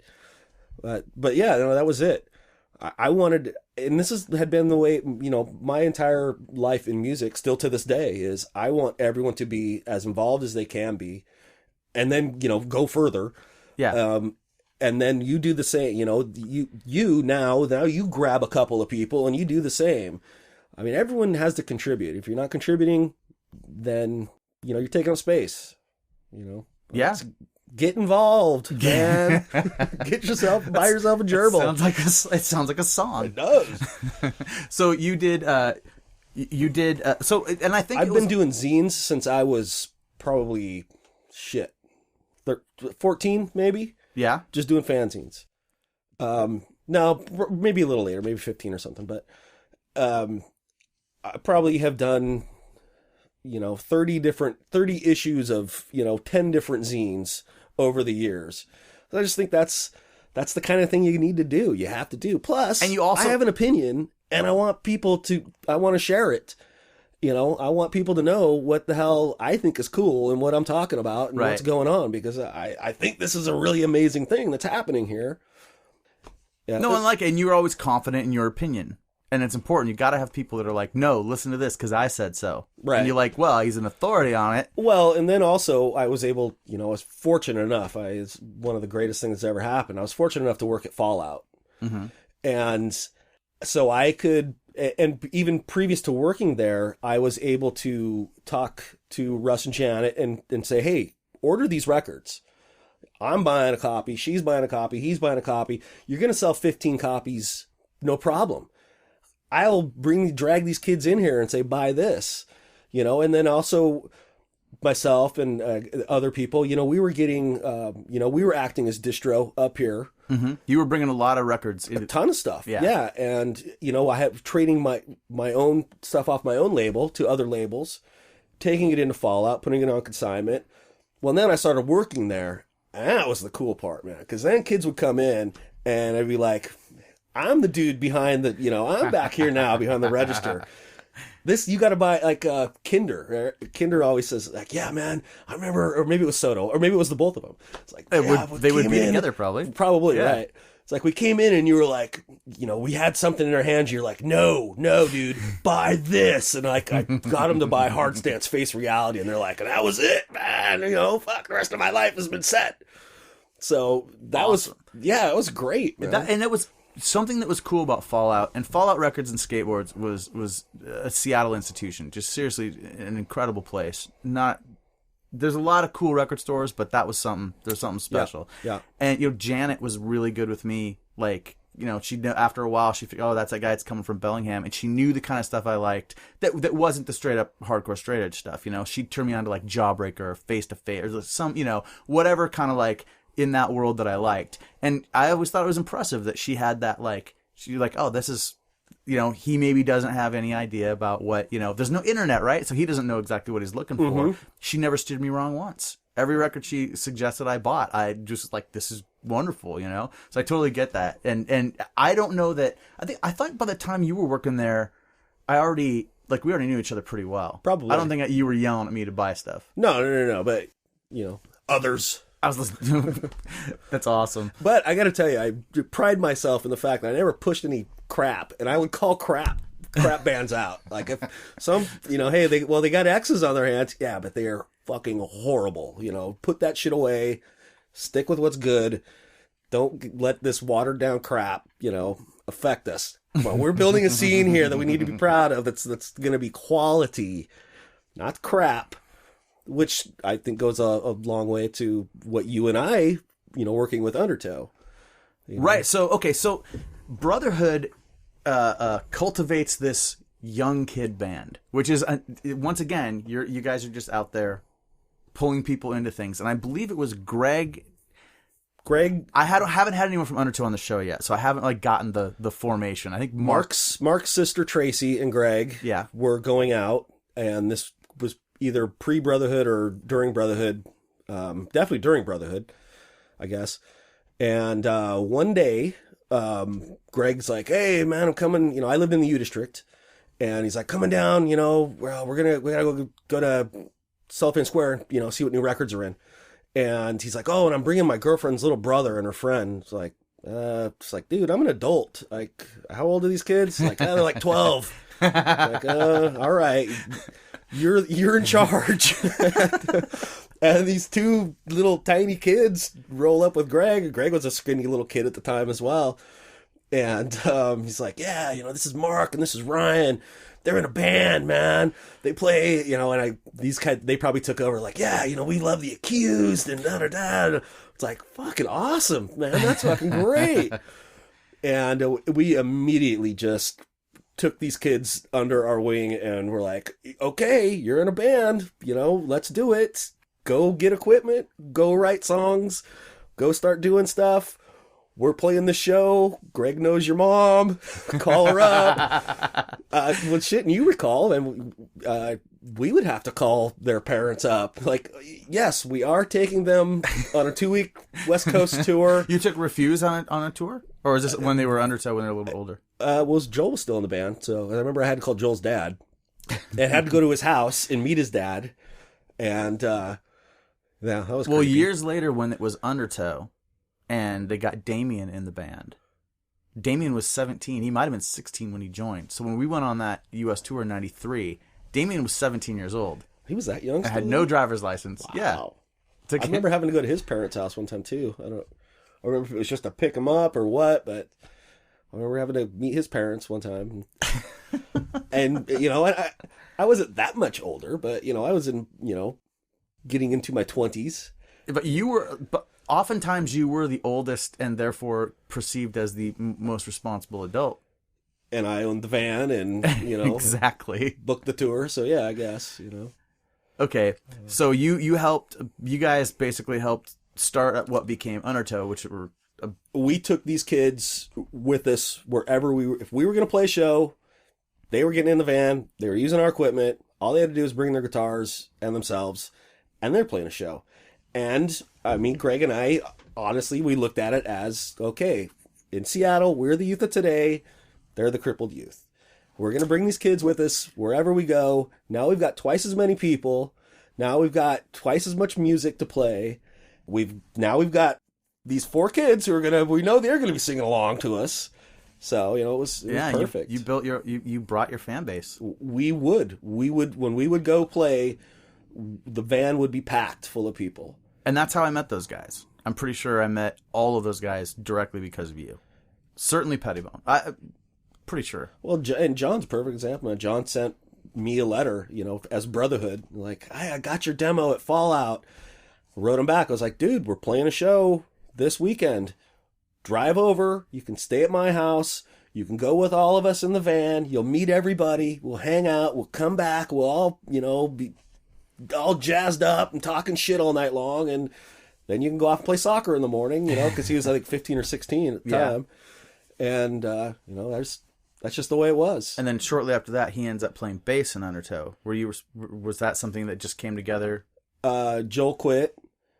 No. Joe's still in the band. Yeah, he played bass when Joel was singing. Because they had, like, just revolving door bass players, at all kids. Mm-hmm. And I remember Mark and I were sitting around, and he's like, what the hell are we going to do, man? And it's like, well, John's here. John's always here. Let's just teach John how to play bass. Which, to the extent John playing bass is like the old joke of Vinny Stigma playing guitar. Unplug him, turn him way down, just jump around and go crazy, man. Yeah, but these guys will cover everything else. Once it came together, and those guys started playing at the party hall, and Pettibone was on bass. Once it really solidified with those 4 guys, or 5, I guess they had Seth playing guitar also. Pettibone definitely brought a real like vibe to their live. I mean, whether he was turned down, I mean, I remember hearing him, you know, but I don't know. I didn't know if it was good. That's not my, you know. You've probably heard my bass playing before. I know you have, Ron. So I'm not one to say. But what I can say is that, like, there was some dance. There were like, and dance moves were evolving. The way the crowd was reacting to the band. Well, that's the other thing, you know. Yeah. And so Pettibone would definitely like kind of lead that charge a little bit. And I remember right about the time when Undertow became a big deal. They broke up as Refused and then immediately reformed as Undertow. Right? They didn't want to say it was a name change. It was like a breakup in a new band. Right. If I remember correctly. But you'd see these guys, they'd all be wearing Turning Point shirts. And I you know, I'm sure it only meant like maybe 2 of them had a Turning Point shirt one time. But as far as like everyone in Bellingham was concerned, they just all wore Turning Point shirts and they looked like the dudes in Chain of Strength or Turning Point or whatever. It was a total that was their total vibe. And it just totally changed. And then they just got better and better. And that's helped. The thing. They got so good. They got so all of a good. Sudden we had the best straight edge band in the country were sitting in our backyard. They were seriously. They were on our labels. They were our friends. And they got so good that some people here got mad about it. Like, you know, you're having an effect when there are people who are like, yeah, fuck those guys. Who do they think they are? Whenever you hear someone's making enough racket that someone else on the outside goes, who do they think they are? Then you like contemporary at the time, contemporary hardcore bands, or certainly no. Concurrent? Well, okay. The funny thing none is, of the bands I was at. The funny thing is, guys that I met years and years later would tell me, "Oh, we hated those guys. Oh, we hated Undertow. We hated Brotherhood. Like because we thought that they were everything, you know? And now I realized those guys were actually doing stuff too, and we didn't really know them. And that's something that's weird, is that a bunch of people that take came... charge? Who are you talking about, man? I'm not going to name anybody. Because some of these guys are going to get their own episodes. They can say whatever they want. Sure. But personally, in Bellingham, there was an entire contingent of like those skate punk kids that I hung around with that decided that they hated everyone from Seattle. I don't know if you remember that shit. And it was because they think that they can just come here. And I'm like, yeah, they think they can come here when we invite them to and play a show that's going to be killer. Let's go have fun. And they're like, no, fuck them. Okay. And there was even, it got really stupid. But I've noticed that just happens whenever someone really starts to get it together. You can see the grumblers on the side. And that's an indicator that things are going right. It's not an indicator necessarily that things are going wrong. Okay. So, Party Hall. The Party Hall. Paula Sen and I, who she worked at Fallout. She was in Whipped. Yep. And awesome lady. And Curtis Pitts, who Sub Pop Employee of the Month.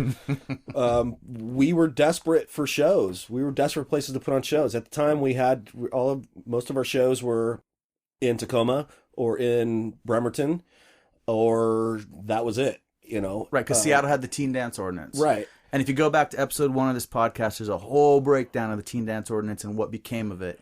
And you get referenced in that as to what you were doing at this time. We read up on what it was all about, and we thought we had figured out the loopholes that we could jump through.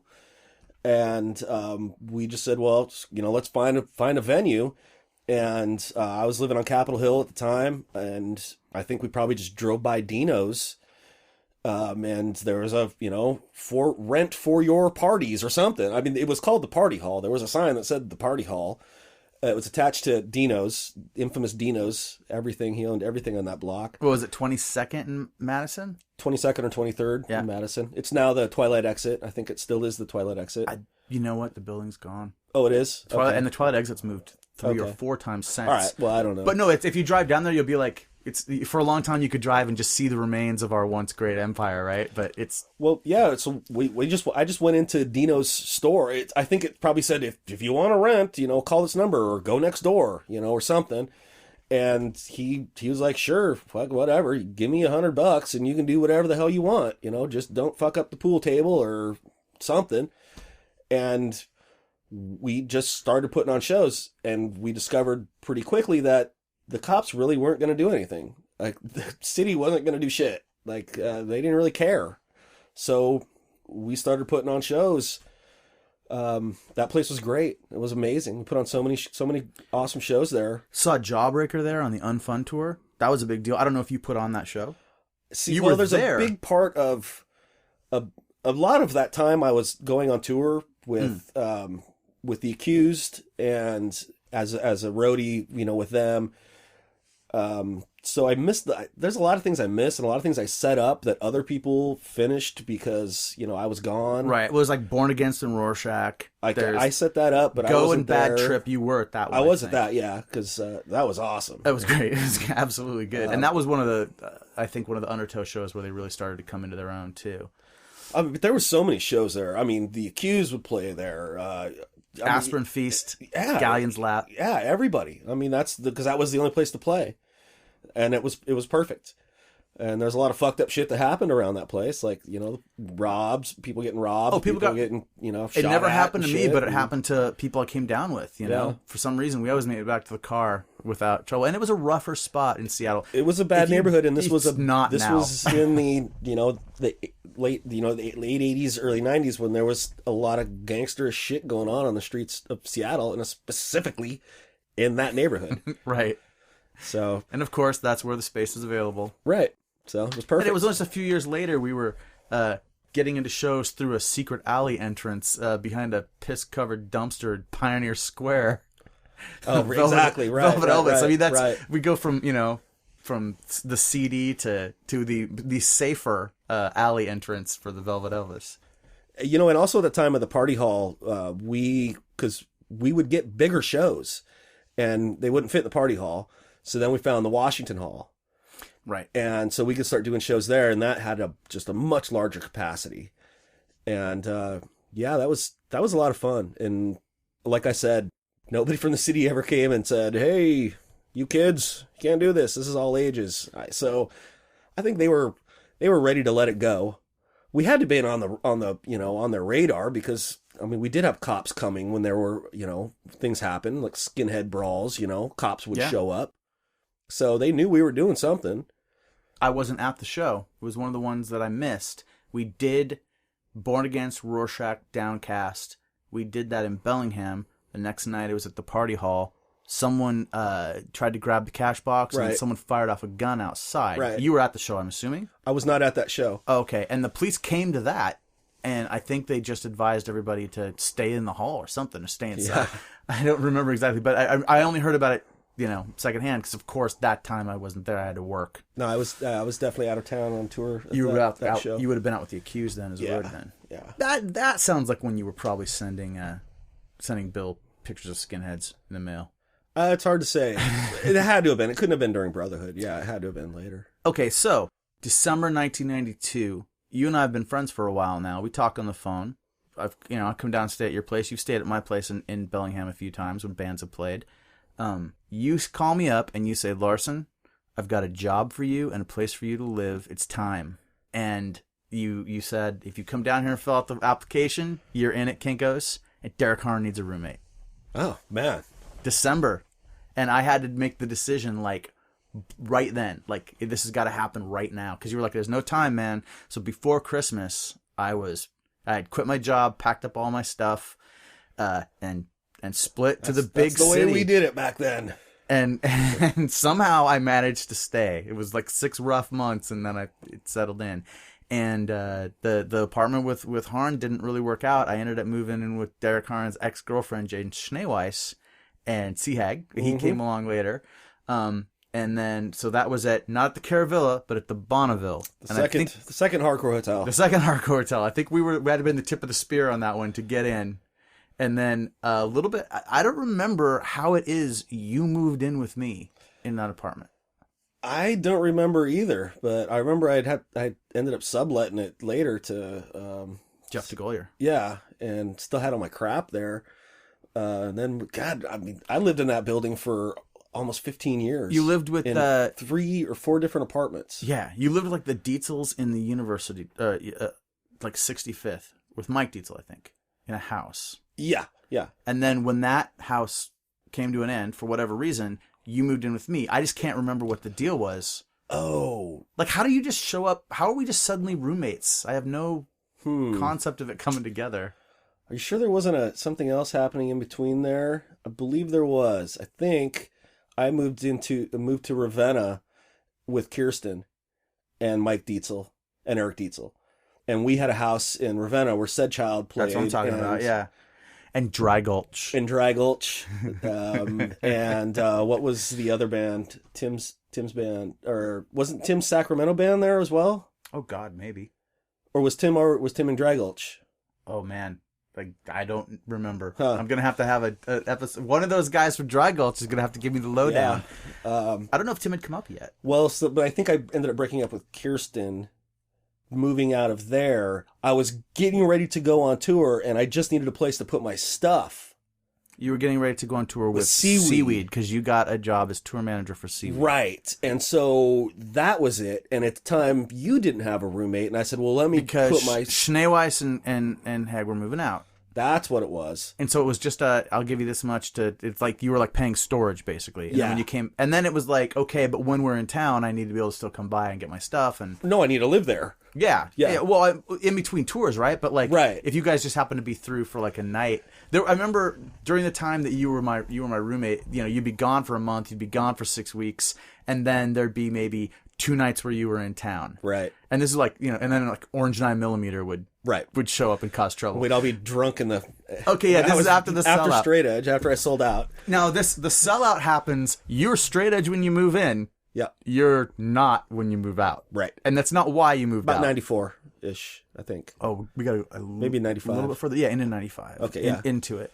And that was, I don't really remember any I may have blocked it. I don't really remember any drama surrounding the. It's horrible. I remember it all. I went and interviewed all the ex-straight edgers in Seattle. Basically, I went and sat down with all of them. I can name some names, but they all know who they are.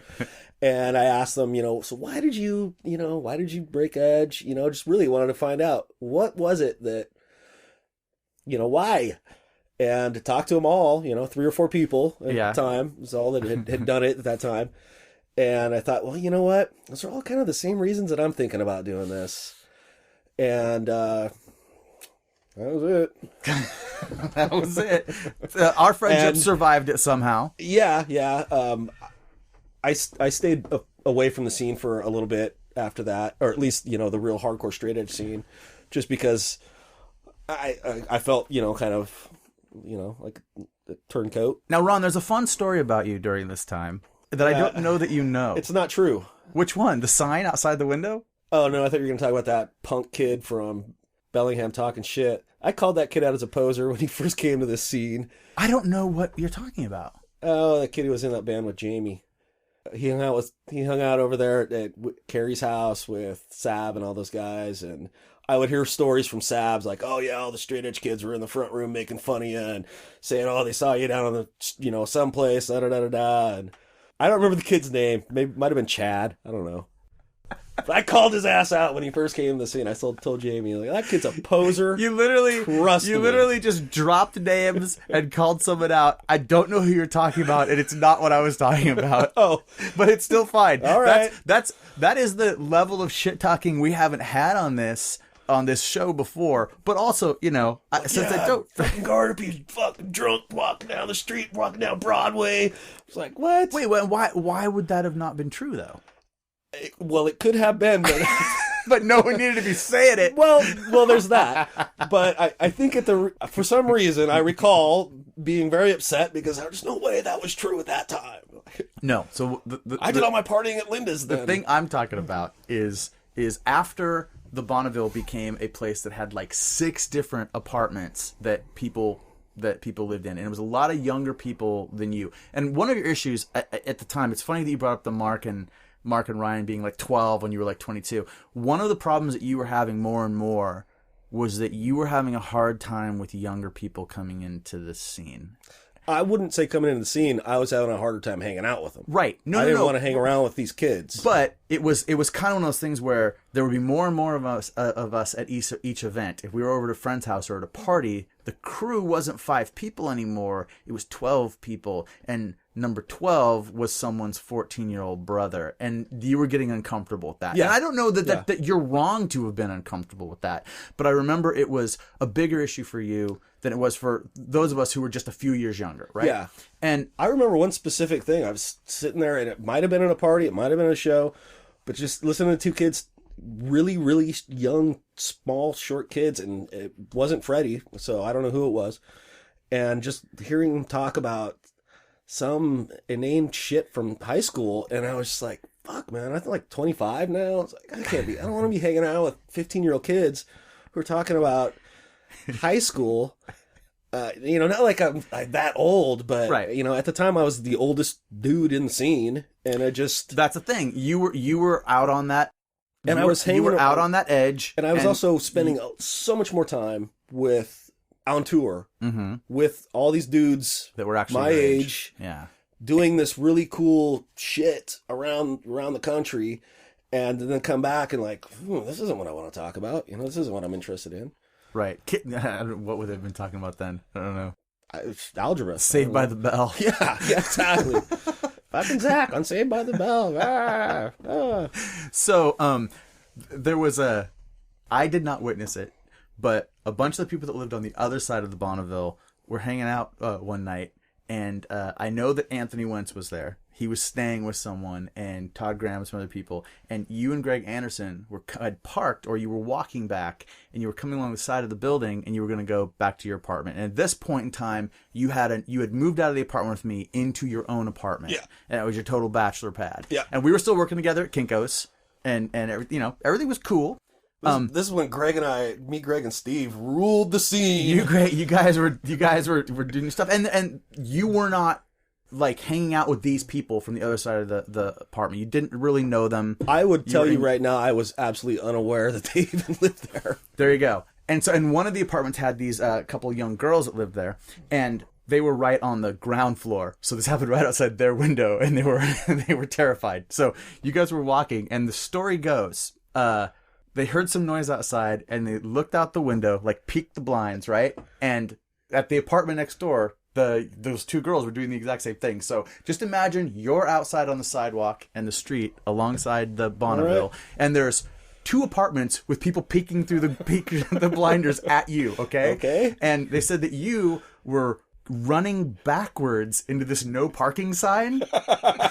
And Greg was like doubled over laughing, slapping his knees and going, "You didn't knock it down." And they said you kept like running forward and then getting up ahead of Steve, then running back and trying to smash it. You were trying to break the sign down. I love it. Oh, dude. Now, even if that didn't happen, it happened. That definitely happened. Okay, something like that.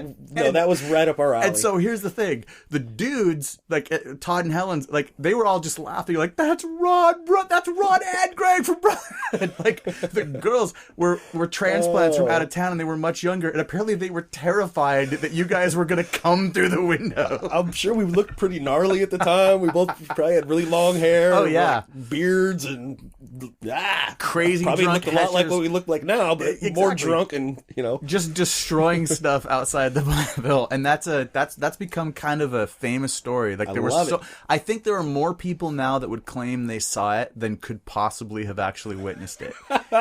And it was told to me, but in my mind I have the visuals of it. I can see it perfect. So that one's not someone talking shit about you. That's just reality. I'm guessing that really did happen, yeah. All right, cool. Okay, so... we like I said, we terrorized Seattle, especially Capitol Hill, for a few years there, the three of us. And that was the stuff we did. Stupid shit like that. Breaking shit, stealing shit. And you're my boss at Kinko's downtown at that point too. Were you an assistant manager down there? I think so. Yeah, at that time, yeah. At the Kinko's at Second Union. I don't know if I was the assistant manager then, but I mean, I was up there at various times. Yeah. So we kept swimming in these Kinko's waters that went on up through the like Derek was there and Deanna was there. I mean, it was like that was a little hardcore, family in its own. Carrie was there. Yeah, it's funny because Greg said, and I didn't get a chance to really expand on this when he was talking, but he said, I met Bill at Kinko's, and how would I have known to go to Kinko's? And I'm like, oh, that's just what everybody did. But no, like, if you were involved in the hardcore scene, you spent a significant amount of time in a Kinko's in Seattle. Well, I think I might have gotten probably 15 people jobs there, all people from the hardcore scene. Absolutely. And, at certain points, like you'd walk in and it's like, oh, it's a show. And I believe the only reason that I even got the courier job down at the one we worked at in Second Union is because Greg had left his job to go on tour or something. Yeah, Greg worked there. Steve O'Malley worked there. Yep. Like, two dudes from Sun, the guys I'm talking about. The hardcore kids worked there. Everybody worked there. It was awesome. It was a great place to work. Well, then what happens from that point forward? Because there is a period of time when there's less Ron around. Well, I was late 90s into. Well, I was on tour with Seaweed, and that was getting pretty serious. Like that was probably about 2.5 years, and every, the tours were more frequent and longer. And then they decided all of a sudden, okay, well, we have to record a new record, so we're going to take a year off of touring and we're going to record. And I'm like, wow, damn it. I'm really loving this being on tour stuff. I don't want to have to go back to work. So I went back to work for a very short period of time and was working graveyard actually up on Capitol Hill. And this was probably only a couple of months after, ending my relationship of touring with Seaweed. And just out of the blue, man, I get this phone call. And this was at a time when people loved to prank phone call each other. You know? We all actually had home phones. I get this phone call and it's like, hey, man, this is Chaka from Burn, Orange 9mm. I don't know exactly what he said, but this is Chaka, man. And I'm doing a horrible Chaka. It's like, we met, you were on tour, with with Seaweed. You guys were on tour with Quicksand. You know, I met you. We're getting ready to start some heavy touring. What are you doing? And I was like, well, this, and I was breaking up with a girlfriend at the time. So I was like, I got to get the hell out of here. I want to be on tour. I don't want to see this girl around because it's going to kill me. So I'm like, I saw that girl this weekend. Like, I'm in, man. Oh, yeah. Oh, yeah. We both went to, her parents are both up in Bellingham. They live like a block away from each other. And I was going up to see my parents, so just shared the ride. Cool. How's she doing? Great. So, yeah, and this was just incredible. And I'm like, so when are we, you know, when's it happening, man? When do I need to leave? There'll be tickets to your house FedEx tomorrow morning. Like, you got to come, like, the next day. So, 2 days. Like, all right. So, I just called up work the next morning. I said, sorry, I quit. And that was it, man. And then another, like, 2-year stretch. And that was heavy duty. That was so much fun. You went all over the world, right? Oh, yeah. And that was the most fun I had right up until the very end when it was just horrible. But what is I brought in. Oh, you brought in? Well, I was going to say, like, I think I merged these crews together, and they built friendships there between these New York guys and these Seattle people that these people are still super tight friends. I mean, it was just so perfect. It's just all worked together great. And sure, half of them was because, you know, these Seattle chicks were hooking up with all these New York dudes, but whatever, it worked out. You gotta do what you gotta do. But you know, when those guys would come to Seattle, they knew they were gonna have a good time. They knew everything was gonna be fun. They knew everybody was gonna be cool, and it was a great relationship. And the only thing that went wrong with it was the management company. Yeah, you know, or I'd still. You know, I probably would have done every Orange 9mm tour, but I couldn't handle dealing with. Their manager at the time managed Skid Row, Kiss, Motley Crue, you know, all the biggies, you know, drawing a blank on the guy's name, right? Doc McGee. And they were just so pissed that their little, you know, boutique bands, Civ, Quicksand, you know, Orange 9mm, not so much Quicksand, but, you know, Civ, Orange 9, they weren't blowing up like they were supposed to. These guys are supposed to be the next grunge. Right. And they weren't. And, you know, it was just a lot of bullshit. And it was right at that time when they were managing to get the videos on MTV. Things were starting to happen. And Warped Tour was happening. Yep. And so, you know, it was a cool time, but it was just a cool time for those of us that were already kind of really into it. Right. And then I don't know if they were building a whole lot of a big enough fan base for a band on a label, you know. Also, I think expectations were still that bands on majors would perform to a certain level. And I don't know if that's the case anymore because no one sells records anymore. Yeah. You know, and this was still a time of vinyl, actually, you know, right then. And look, you know, Quicksand are huge. You know, I mean, they got success, but it's because they were incredible. They're an incredible band. You know, Orange 9mm, maybe not so much, you know. They were good at the time. Yeah. You know, it was a hell of a lot of fun. I'm going to tell you that, man. Some of the greatest times I ever had. Stories I'll never forget. What's a story that you can tell? Look, here's what I want you to do. I want you to go to the stories you can't tell and back out until you can tell one. I don't even know. You know, because I'm not really. I haven't had much contact with these guys. Oh, because you're telling their stories too? Yeah, I don't know if I feel comfortable doing that. I mean, and mine aren't really that interesting. I was actually telling a story last night about it, but it's really not that. It was just more bragging, you know, like, oh yeah, well, when I was over there, look, check out what I did. Yeah, and there's just some that are just. One time randomly, it was 4th of July. We're on tour with Biohazard, so it's Biohazard. Like Sick of It All, and Orange 9mm, and we're in Amsterdam, and it's 4th of July, and Bobby from Biohazard has bought a shitload of fireworks, so we're just planning to have this big fireworks party. The club's right on this river. At this point, everybody's drinking and partying, and we walk in backstage, and I remember I look over, and there's the Jim Rose Freak Show. And I knew these guys, so I was like, whoa, what the hell? And Mr. Lifto, who I had known forever from the punk rock scene, was like, Ron! I'm like, Joe, Mr. Lifto, what's up? So I don't know. I thought that was always thought that was kind of a cool story. You just ran into them randomly on 4th of July? Like, oh, everyone, the freak from the Freak Show, I know him. He's my buddy. It's not that good of a story, but no, it's cool though. I mean, it's always interesting when you go somewhere else in the world, you'll just run into someone that you know. It doesn't make. Nate Turpin, who was on here, has a story about he went down to Antarctica to, I'm going to say it wrong, McMurdo Station. McMurdo, I think, but yeah. And you know, he gets there to do work, like he's on some scientific expedition. I'm into our stories. I can't hardly be thinking about his, but you know, person washing dishes in the back room is someone he knew from school. Like, but unaffiliated, you know, with what he was doing. He wasn't expecting to know anybody down there. You just, you know, I ran into, in that 93 tour with Undertow and Sparkmarker, I'm out with those guys.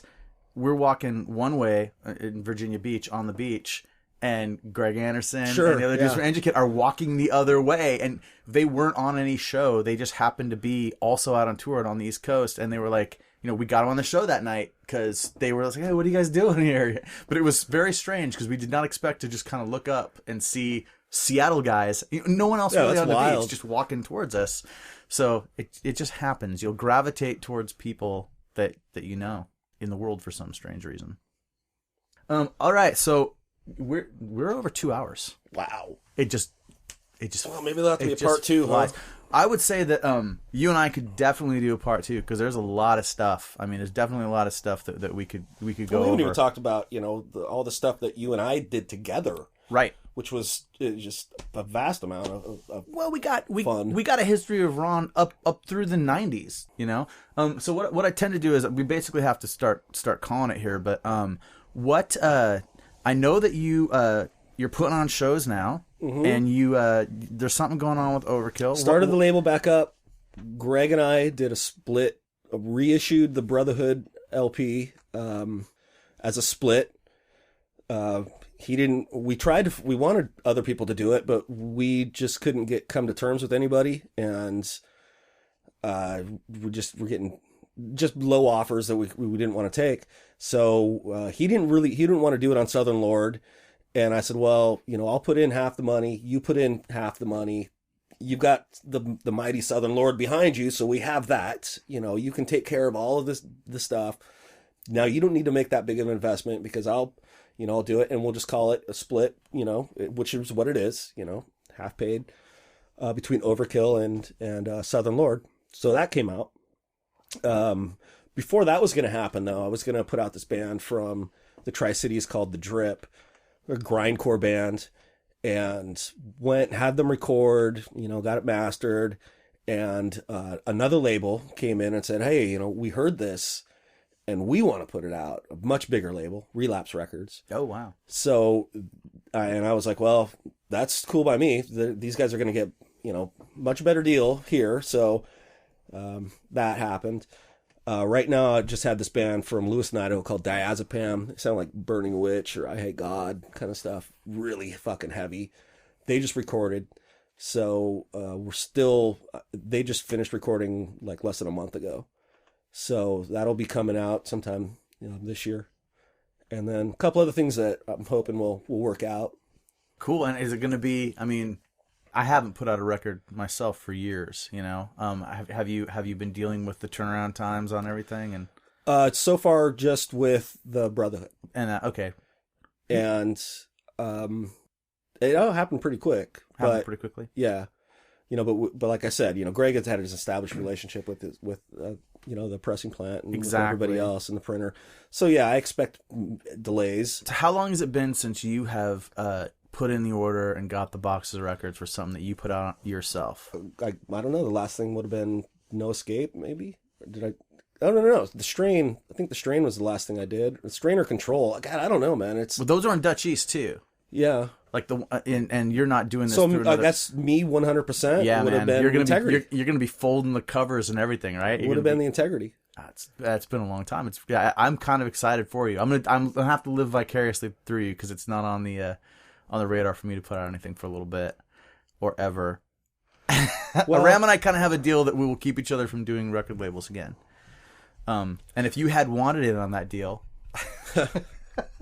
we might have saved you grief. Honestly, I'm always hoping, like the first thing that happened will happen again. Like, yeah, I'm going to put this thing out, and then somebody else comes along and says, dude, you picked a good band, let us put them out. And then I can just sit back and be like... You're cultivating. Right. Oh. And then, hey, so I'm... You've freelance always A&R guy. You've always known, like you said, you always said, no, that's good, that's crap. I wish I had been better at that, but yeah. I wish I was better at it. What other prospects you got? What other things you got going on? Yeah, that's it, man. Slang in the mail. Because you work for the post office. Because I'm a mailman. That's awesome. That's about it, man. I'm just hanging out in Spokane and coming over here as often as possible, and nothing else big on the set up in the future. When are we gonna hear you sing in a band again? Well, you know what? The opportunities always come up, but and I did a couple of things, went out and sang with somebody. That it's just not. It's not the same as it used to be. The feeling isn't the same. It's just not as much fun. Yeah. And there's just so many people who can do it so much better than me now. Do you think it's off the table, or do you think you may do it at some point? You know what? I was just screaming into a mic last weekend, and it was a lot of fun, but we were just sitting around, screwing around, with my old Hateful Youth buddies, and, just playing, just screwing around. But I don't think I'd ever want to do it. Being in a band's a huge pain in the ass. I mean, it is. Yeah. I haven't done it for a long time either. I hate practice. Yeah. So I doubt it. All right. Well, man, thank you so much for coming out and having Dave. A long talk. This has been, when I knew I was going to do this podcast, like, you're probably first name on the list. Like, oh, this is going to have to happen. Cool. Well, just if it's an excuse to get, to get you to come over and be in the same room, because it's been so long since we've been able to spend any, decent time together. Yeah, it has. You're a good friend, Dave. I appreciate it. I was very happy to do this. Thanks a lot, man.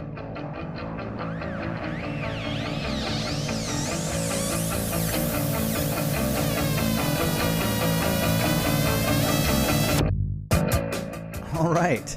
That was such a good time. I am so thrilled that Ron was able to come in and have this conversation with me. I don't see Ron as much these days. He's living over in Spokane again, pretty far away, and just the opportunity to have him here to hang out was excellent. Yeah, what more can I say about it? I think we put it all out there in the episode. That is one guy who is so instrumental to so many of the good things in my life. There's not a whole lot of ways I can overstate the importance of Ron to Northwest Hardcore and to me personally. So I just thank him for being here and for having been here all this time. Okay, I'm going to do some quick corrections and then we're done with this. It's not really a correction, but I just want to say, listening to my mushed mouth mumbling in these episodes is really difficult for me when I go back through, and sometimes it's frustrating because I talk fast and I stutter, and you can hear that, although you don't hear as much of it as actually happens because I cut some of it out, I'll be honest. I want to say, whenever I say the word refuse, talking about the band Refuse, every time I say it in this episode, to me it sounds like I'm saying Refused. There was a band called Refused. They got very famous and very popular, and that's not the band we're talking about, obviously. We're talking about the young band that became Undertow. So I know very well that I'm saying Refuse throughout the episode, but it sounds like Refused. Another thing is, Ron says he thinks the Accused are on Noise for Us, which is the Thrasher Skate Rock compilation Volume 7 that Brotherhood is on. And then he's unsure if they're on there, and I went and checked because I didn't remember, and they are not on the compilation. All the rest of the bands we talked about that were on it are on it. The Accused are actually on Volume 3, Wild Riders of Boards, which is arguably the best of the Thrasher Skate Rock compilations. So anyway, just a minor correction, more of just a verification. One more thing is, when talking about Mark and Ryan and meeting them in the very beginning before they became Refuse, I think it gets said more than once that they were like 12 years old. And while I don't know for a fact how old they were, I'm sure if those guys are listening to this podcast, they're probably like, we weren't 12, we were 14. Because I think that's how old they were. I think they were 14. And the only reason I'm saying this is because I went out on tour with Undertow in 1993. And Damien was the youngest person on that tour, and he was 17. And everyone was older. I think they were 18 or 19 on that tour. And if that's the case, then if they were 12, we're getting back to like 1986, 1987, and I think that's too early. So just based on that, I can't say for sure how old they were, but I don't think they were 12. And that could be wrong, so it's not a solid correction. And it doesn't really matter other than, I'm trying to correct the record. I'm trying to eventually get an accurate account of everything that happened. The only other thing that I know for sure that was wrong, something I was wrong about, when we were talking about running into people in other parts of the world, I mentioned that in Nate Turpin's episode, he talked about being down in Antarctica, and he said he ran into someone that he knew. I said that he said he ran into someone from school. And that's not what he said. He said it was someone he knew from the mountaineering world. So, upon listening back, I realized I'd made that mistake, and let's call it corrected. Alright, so once again, thank you all for listening. Please go to iTunes, give us that 5-star rating we're looking for, and if you feel like it, write a review, tell people what you think of it. And you know what? Just let people know about this podcast. I think we're having a really good time with it. I'm having a really good time with it. So, yeah, check out the website. I mentioned at the beginning of the episode, but I'll mention it again. We're putting a lot of cool stuff up on the pages for these podcast episodes. There's going to be a bunch of good stuff, pictures of things that Ron and I talked about, and links to a lot of the bands and things that were referenced here. So go check that out, and check us back next week for another episode. Thanks.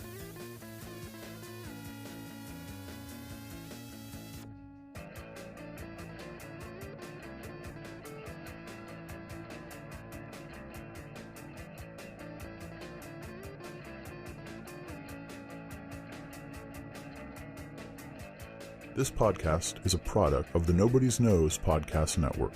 Executive producers David R. Larson and K. Drake Streetman. Music for this episode provided by Polymorph from the record Artifacts, Demos, and Debris.